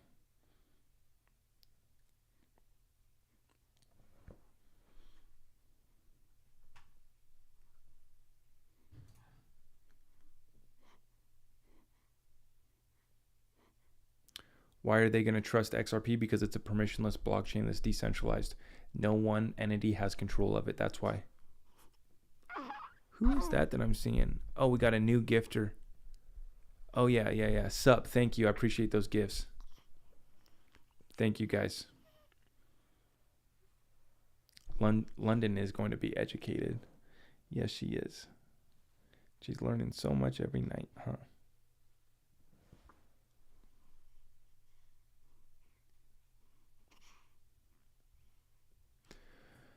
Here we go. Latest from Ripple. It's Palau.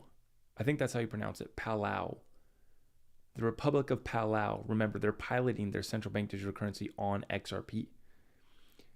Palau President Serangal S. Whips Jr. talks about his plans for the crypto-forward nation, including how Ripple will help Palau deliver digital wallets to every resident. Let's go, guys. This is a CoinDesk article from yesterday. Love to see it.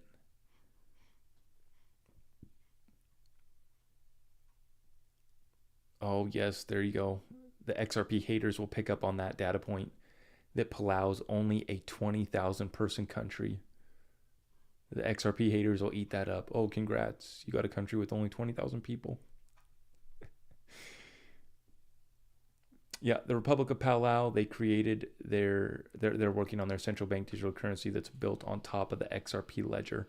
So Ripple's helping them do that.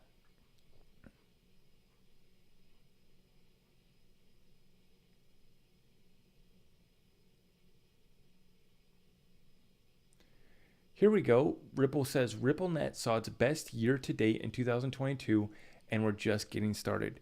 Can you guess which of the following ODL statements is true? Find the answer here. Transactions up 130% quarter over quarter. That is true. International OD volume up 25 times. That is also true. Available in 20 plus markets. Also true. So the correct answer would be all the above, guys. This is the adoption of XRP that we're talking about. The rest of RippleNet clients are waiting to get on to XRP once there's regulatory clarity. 75% of RippleNet customers are not using XRP. That is the facts. But that's also the opportunity that the kids don't understand. The XRP haters say that you can use RippleNet without using XRP. That is true. On-demand liquidity is what uses XRP. So you have RippleNet and on-demand liquidity. So Ripple has over 400 banks and financial institutions that are on RippleNet. 75% of them are not using XRP on-demand liquidity. 25% of them are. That's the opportunity, is that you can start to accumulate this asset before they start to use XRP for on-demand liquidity, because that number will increase. They are waiting for regulations to come in. They are waiting for clarity and the okay green light to start using XRP.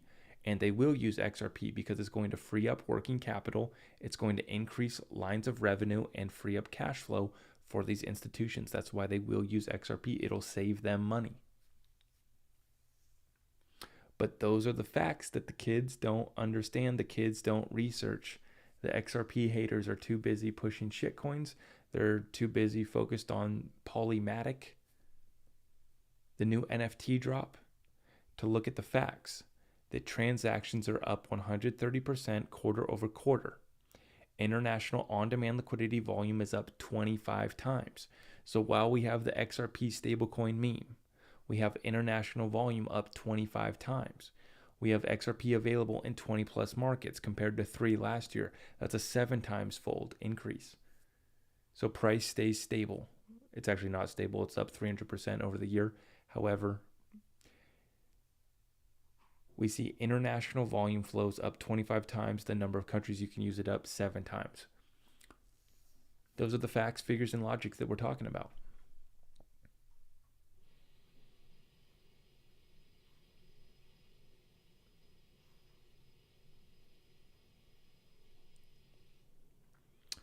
And we got this news, the long-awaited NFTs coming to the XRP ledger. What's XRP at right now? 77 cents. Yep, that is the price.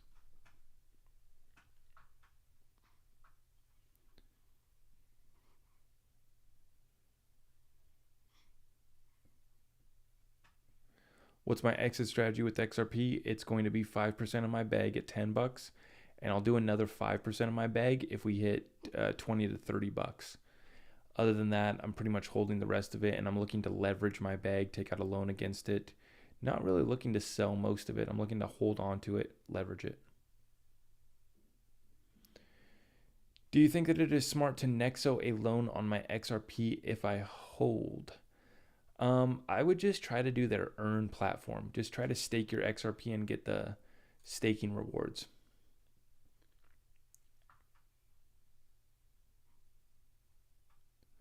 Ooh, David Schwartz was recently interviewed by Cointelegraph. That's going to be an interesting one to see. Check out that one later.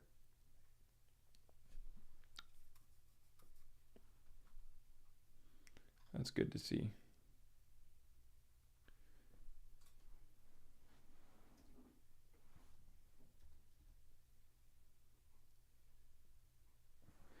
Okay, Galgatron is still on Twitter. So that's where I got my market cap blog post, was from Galgatron. So yeah, he still is on Twitter. I forgot that.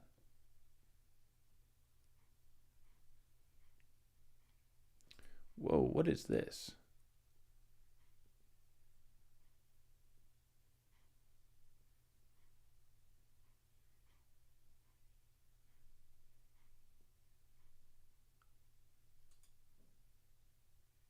Whoa, whoa, whoa, whoa, whoa. I don't know what I just pulled up. I didn't mean to just pull that up. That was an accident.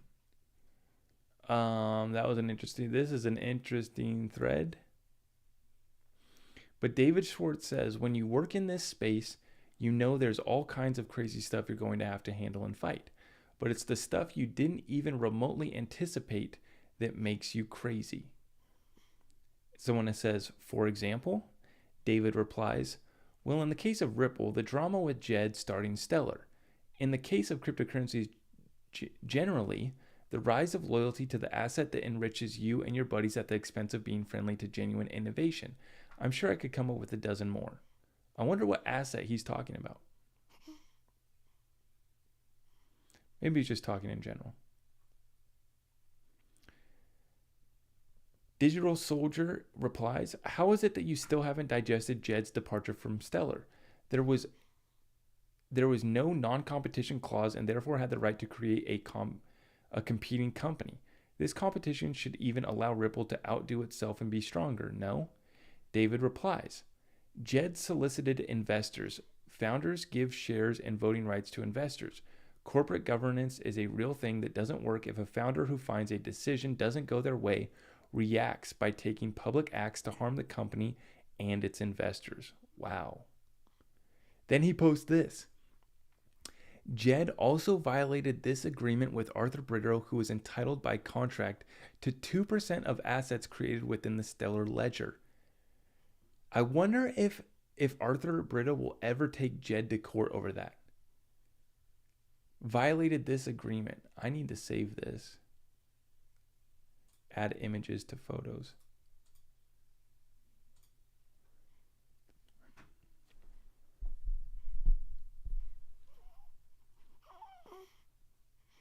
Jed, oh Jed. Interesting little character he is. Yeah, on the Nexo platform, the staking, the Earn platform is not available in all states. So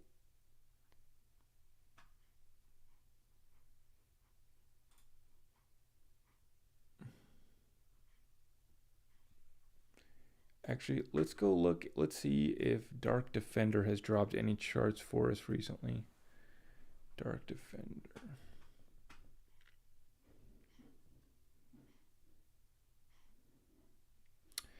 My dears, XRP squeezed in daily charts. You know what happens next.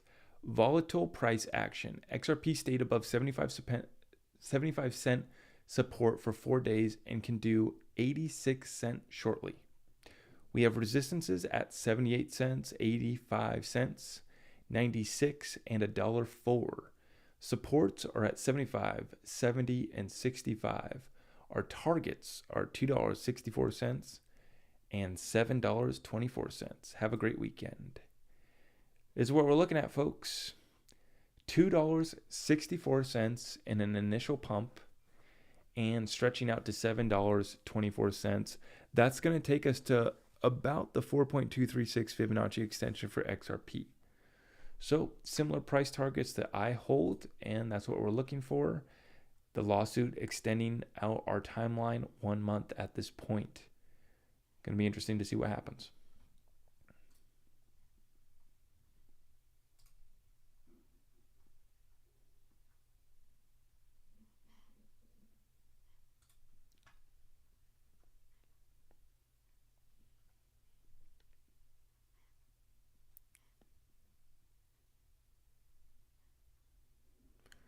Let's go into rapid fire Q&A. Rapid fire Q&A, let me know.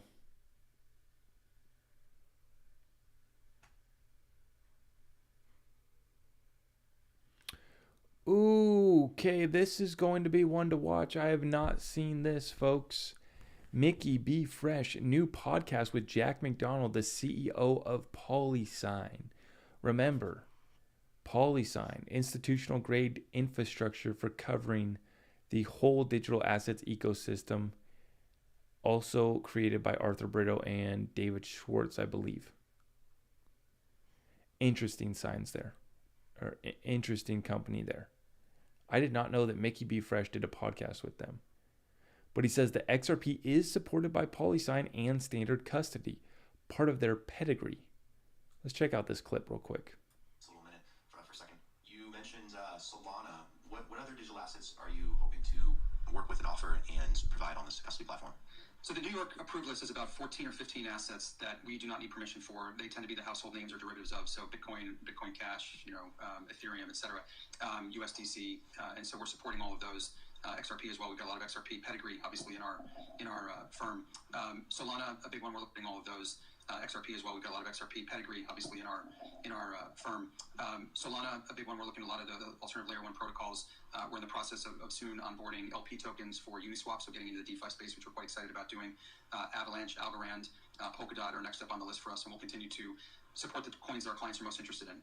Given our focus on the traditional institutional investor base, I don't think 3-5 years from now that we're going to have thousands of coins that we're trying to support. We're not trying to be everything to everybody, but even today we cover 80% of the market cap. But where there's a shortage of alternatives, or better said, an opportunity for us to differentiate ourselves in an increasingly crowded market, Solana is a good example. There aren't many institutional grade custodians for Solana, so we want to jump on that one early, but also understand and leverage the need that clients have to fully access and take advantage of that asset, which is why we wanted to support staking and went to our friends at Figment to do that together.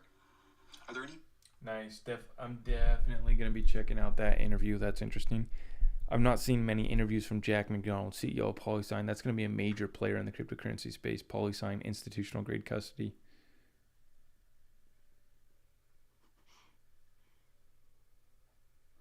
Let's go check out Patrick Riley's. If you guys haven't checked out the exclusive interview that I did with Patrick Riley, you definitely want to go take a look at.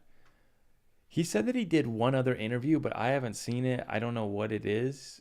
So it couldn't have been that big of a deal. So basically, I was like the first person here to really interview the CEO of Reaper Financial, Patrick Riley. Basically did that earlier this week. It's posted on his YouTube channel, and you can find links of it, posts of it in my link tree, in my bio, in my YouTube.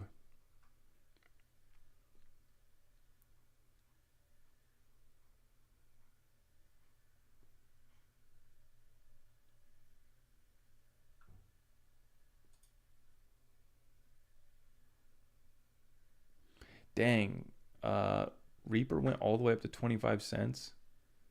What's Reaper at right now? Can someone tell me what Reaper's trading at right now?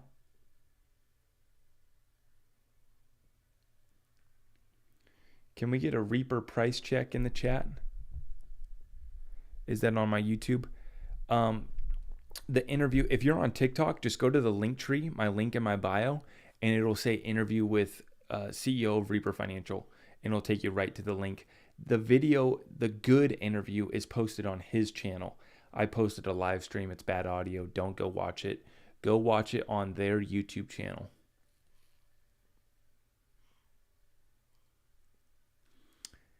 How does Reaper coin appreciate? I don't understand. Okay, Reaper's still at 25 cents. I'm going to have to look at that because I was looking to exit, or sorry, not exit Reaper. I was going to pull out my initial investment, which, for the record, I did not do any sponsorship with Reaper. I did not do anything like that. I didn't even buy Reaper before I interviewed him. I waited until I did my interview with Patrick Riley. I got the lowdown on what they were actually doing at Reaper Financial, and then I invested into Reaper. So I waited until I shared the opportunity with everyone. I took no there's no deal. I don't pump my bags like that, guys. I don't do that. However, we are up, probably about 100% at this point on our investment into Reaper. For those that were in my Discord group that got it, a lot of my Discord members actually did the airdrop as well. I didn't participate in the Reaper airdrop, but yeah. But yeah, just to be clear, guys, never taken any deal, no sponsorship deals, period. I have my affiliate links for, a couple wallets, exchanges, whatever, but no sponsorship deals. No one's paying me or telling me what to say. I was genuinely interested in Reaper, posted a video about it, and then we lined up the interview within 12 hours of me posting the video. Patrick reached out. You guys got to check that out.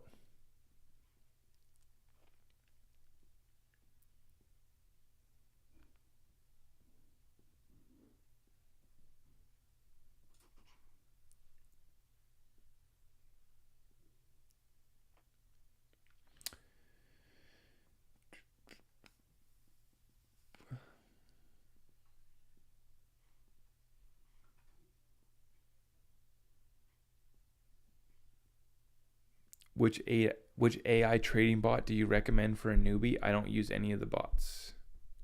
Is that even a real person? I feel like that's a bot in the chat. What is her name? Exotic Rihanna? We got Exotic Rihanna. Which AI trading bot do you recommend for a newbie? This sounds like the start of those scammers in my comments. I was struggling to make money investing in crypto until I found Tiffany. Watch out for the scammers right now, guys. There's so many out there.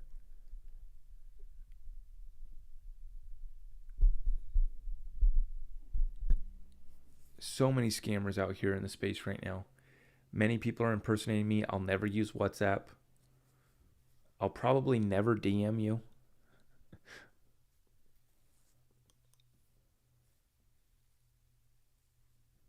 Exotic Rihanna says she's not a scammer. I'm sorry. That's an interesting name that you got. Yeah, beware. Beware right now. They're coming for your cryptos.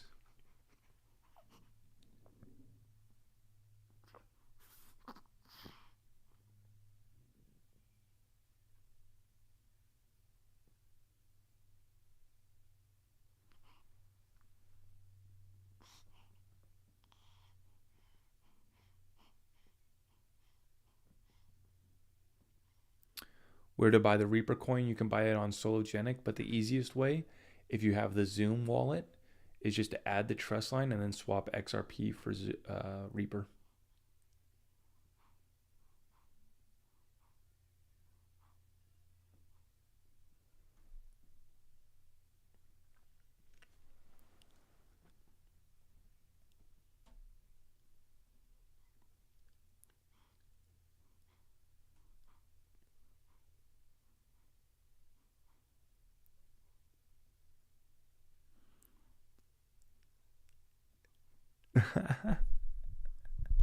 I love it. I love it. Okay. I'm glad to see you guys in the chat. Thank you for coming in. Thank you for coming in tonight. I appreciate you guys.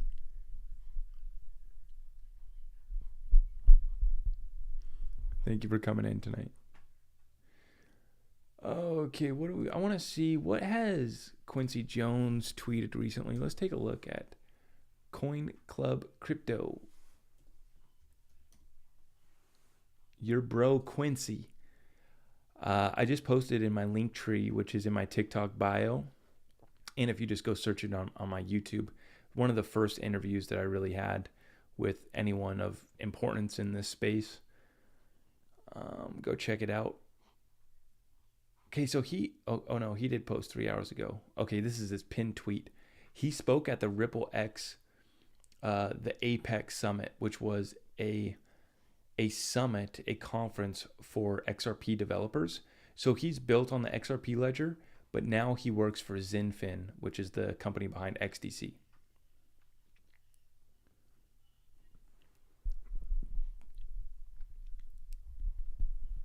When is XRP hitting double digits?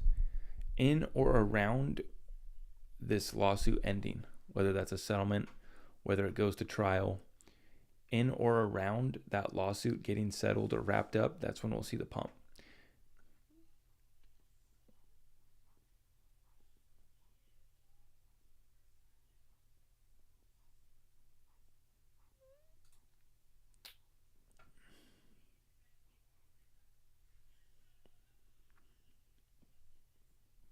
We got XRP biggest scam. People are finally realizing XRP is way overvalued. These guys are so funny.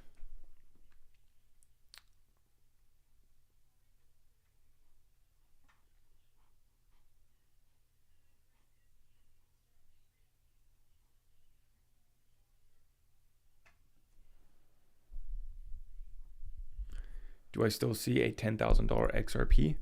Yes, I see an XRP at 4 and 5 digits over the next 5 to 10 years. Yep. Yeah, I do. Most of the time, I just try to get people to get to like 3-digit XRP. The XRP is going to like $100, just because we're just trying to introduce people, get their foot in the water.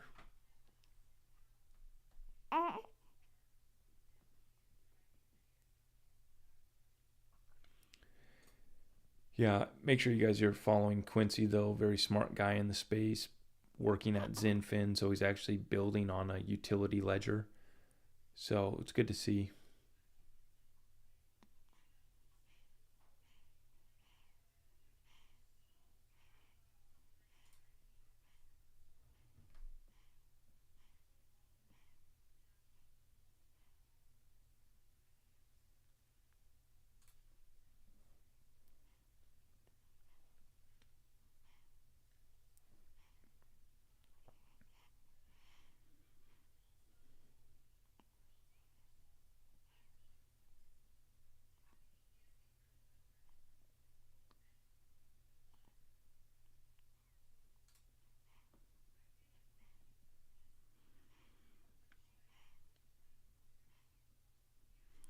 Do I think there's a chance that XRP will not rise as expected after the lawsuit finishes?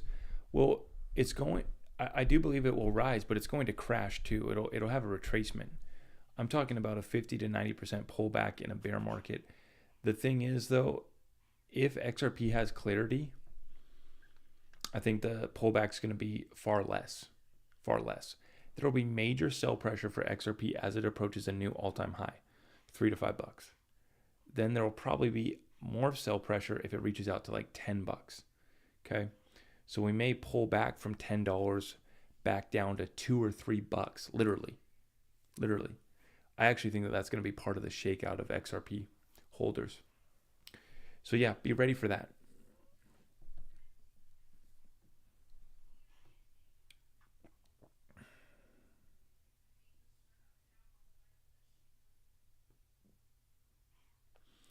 Jed McCaleb started selling his XRP again with 700 million XRP left in his taco stand wallet. So Jed McCaleb is running out.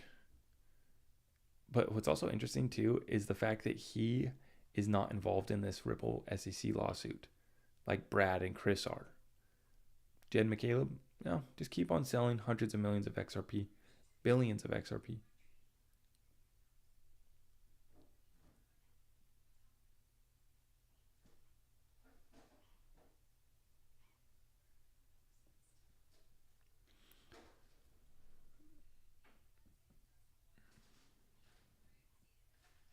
Jed had stopped selling in September, but yeah, he just picked up again.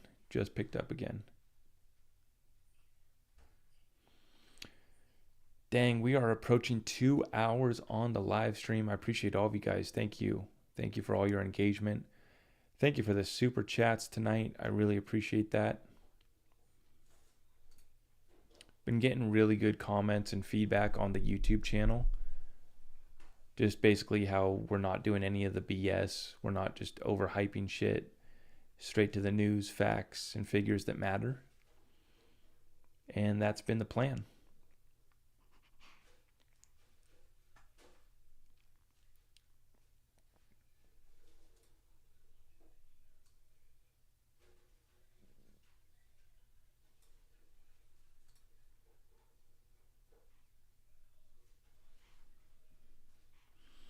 Chad, thank you for the cap. TikTok gifts. I appreciate that. Thank you guys for tapping the screen, sharing the stream, and sending the money guns, sending the hats.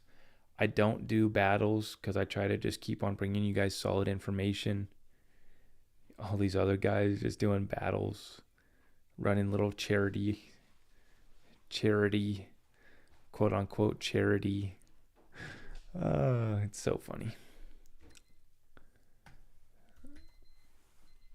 What's Sologenic at? Sologenic had really dumped. It's up to 92 cents, up 12 cents today. Yeah, it was down to like 80. Yeah, 78 cents. So, yep, I already covered what I'm expecting for Sologenic price, but that's where we're sitting at right now.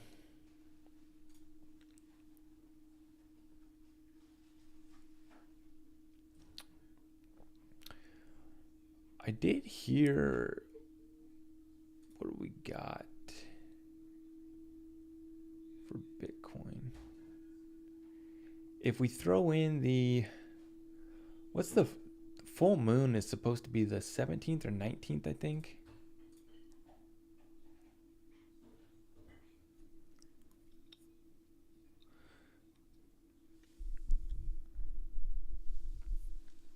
Thoughts on Theta? Solid tech, good idea. YouTube will adopt their own crypto, and I don't think that Theta is going to be anything massive.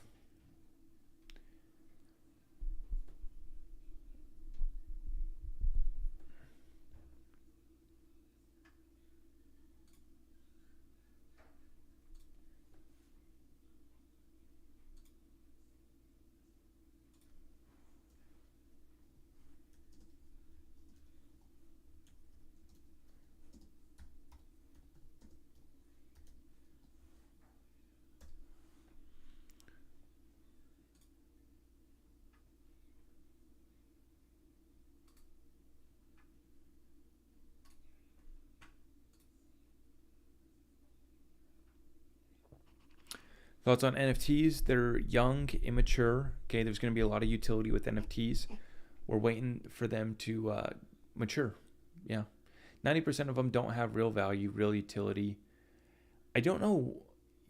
There's some new projects coming out. Gary Vaynerchuk just dropped an interesting one that's like deflationary, actually has like utility and just kind of more incentives to actually like hold it or use it. So that's been interesting to see. But yeah, for the most part, what we have so far is just hype and BS. 90% of it.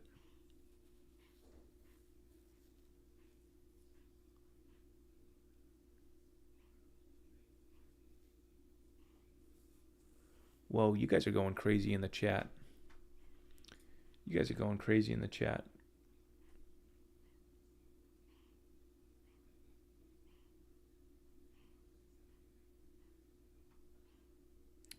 Next full moon's January 17th. Okay.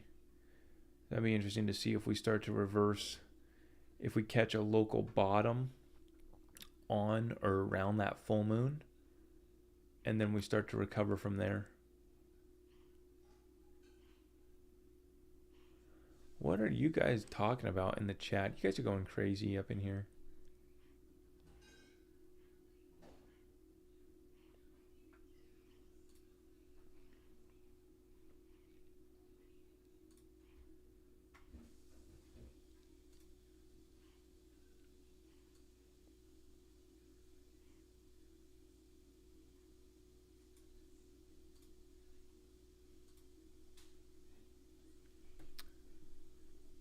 I don't know why these haters are still in the chat. Can't wait for XRP to fall out of the top 10. You guys are so desperate, man. Oh, shit. There's a BitBoy Crypto meet and greet January 27th. If you want to meet the supreme leader of the XRP army. I hope you guys know I'm being sarcastic.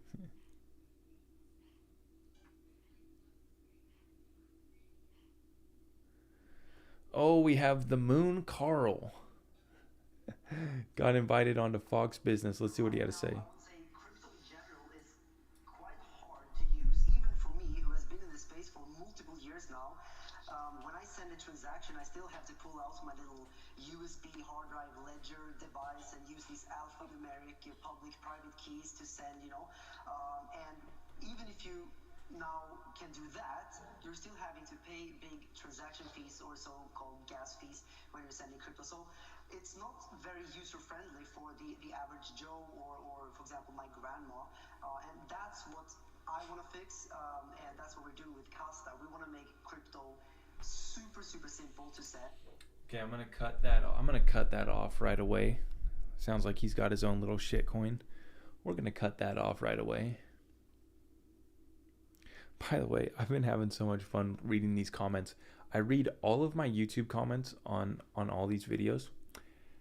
And I forget, I said, what did I call? I called the CPI data bullshit.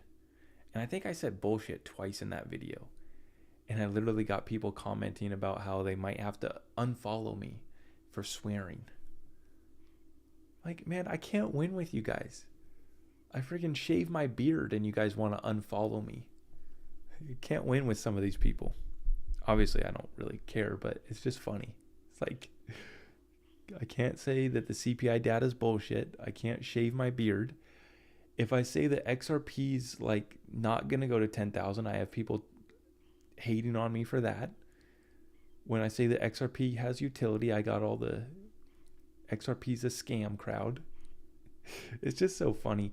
And then the other thing, I'll be honest, I've been getting exhausted with answering DMs, making videos, setting the facts straight, because so many people are just confused because they're getting bad information from these other influencers. It's like the video that Crypto Mason just shared, talking about how Ripple marketed XRP to these exchanges and they called it Ripple instead of calling it XRP. It was called Ripple. It had the ticker symbol XRP and it had the logo of Ripple. It had Ripple's logo. And he put out this video that's, oh my gosh, Ripple must have made a huge mistake. And it's like, dude, okay, let's think about this logically. Even if the SEC takes issue with that, all they're going to be able to do is give Ripple a slap on the wrist fine for that. That's not going to change the facts around XRP still being a decentralized cryptocurrency. They're just going to slap Ripple on the wrist with a little fine, and Ripple can afford to pay a little fine. So people are getting bad information and freaking out, and there's all this FUD coming from people that are even members of the XRP community that are desperate for content and like to be dramatic. But it is getting exhausting responding to the XRP FUD, misinformation, disinformation. But I just stay at it. I just stay at it because it's important for people who hold XRP, who are new to crypto, to get the truth. And that's why we do what we do here. But it's unfortunate. It's unfortunate.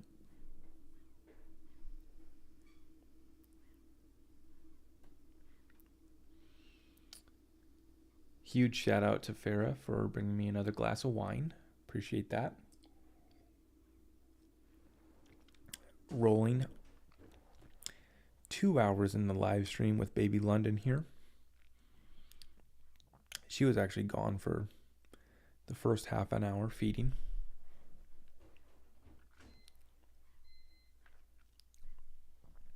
We gonna see the missus? Probably not tonight. Probably not tonight. She's thinking about making a TikTok and making a family YouTube channel. What do you guys think about that? Would you guys watch that? If Farah and I launched if she made her own TikTok and then we made a family YouTube channel, it'd mostly just be her and baby London. Would you guys watch that?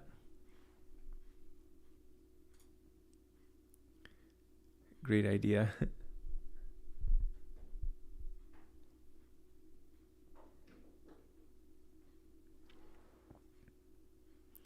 No crypto? No, the crypto is on my channel, guys. Yeah, it would just be a wholesome family content.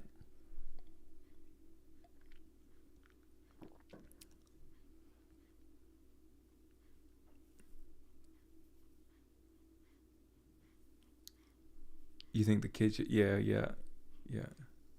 Someone says no. I love it. That's an honest answer. No, I'm not going to watch your family YouTube channel. I love it. When someone says some bullshit in my YouTube comments, I reply back with, thanks for the feedback. If you ever see me comment with that, that's just me saying, thanks for your little bullshit opinion, my guy. Appreciate that.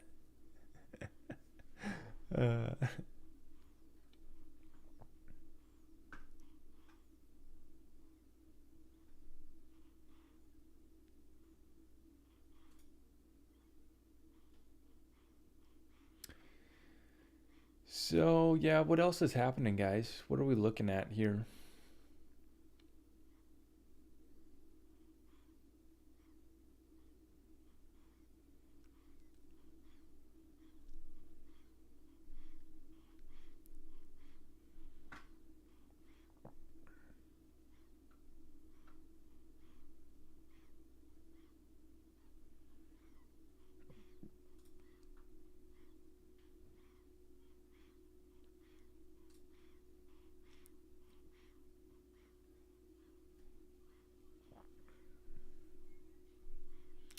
So I put you guys onto this Twitter account. If you're on YouTube, you guys can see this. Put you guys onto this Twitter account. This is the one that had all the graphics for all of the ISO coins and their networks. I mean, this is just freaking fire, man. I love this. Especially as a visual learner, someone who's a little bit slower. I like to see things drawn out like this, you know? Make sure you guys can see this. Yeah, there you go. So this is the Stellar ecosystem. We went through some of the other ones yesterday. Or sorry, that was like 2 days ago that we were streaming and I showed you guys that. But yeah, really should check out this one. This one's fire. I want to go to these other, this Quantum Stellar Twitter page here. This is another interesting one.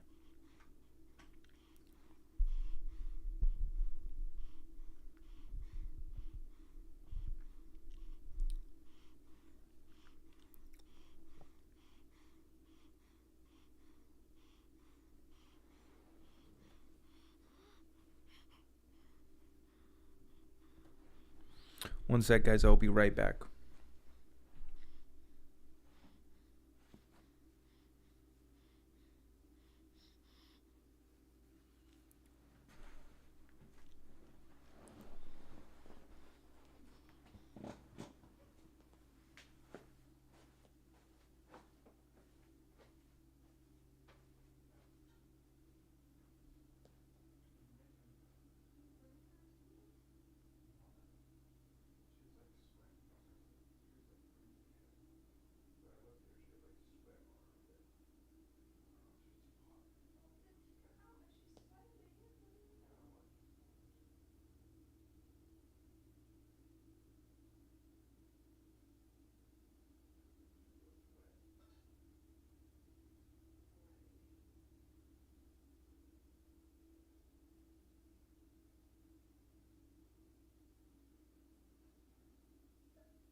right, sorry about that delay. We are back. Appreciate all of you guys for coming in tonight. It's been a good little stream, 2 hours. About to wrap this one up. If you guys haven't already checked out my most recent YouTube videos that I just dropped over the last couple days, definitely want to go check those out. Appreciate all the super chats tonight. We got a whopping 5 or 6 super chats tonight. Appreciate that. Thank you. TikTok, appreciate all the gifts. We're going to wrap this one up, and I will see you guys in the next one. Appreciate all of you. It's been a good time.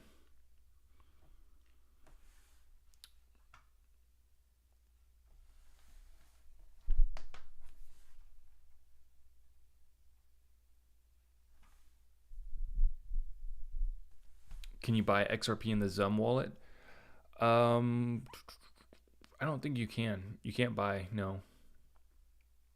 You can trade for other coins that are on the XRP ledger, but you can't buy.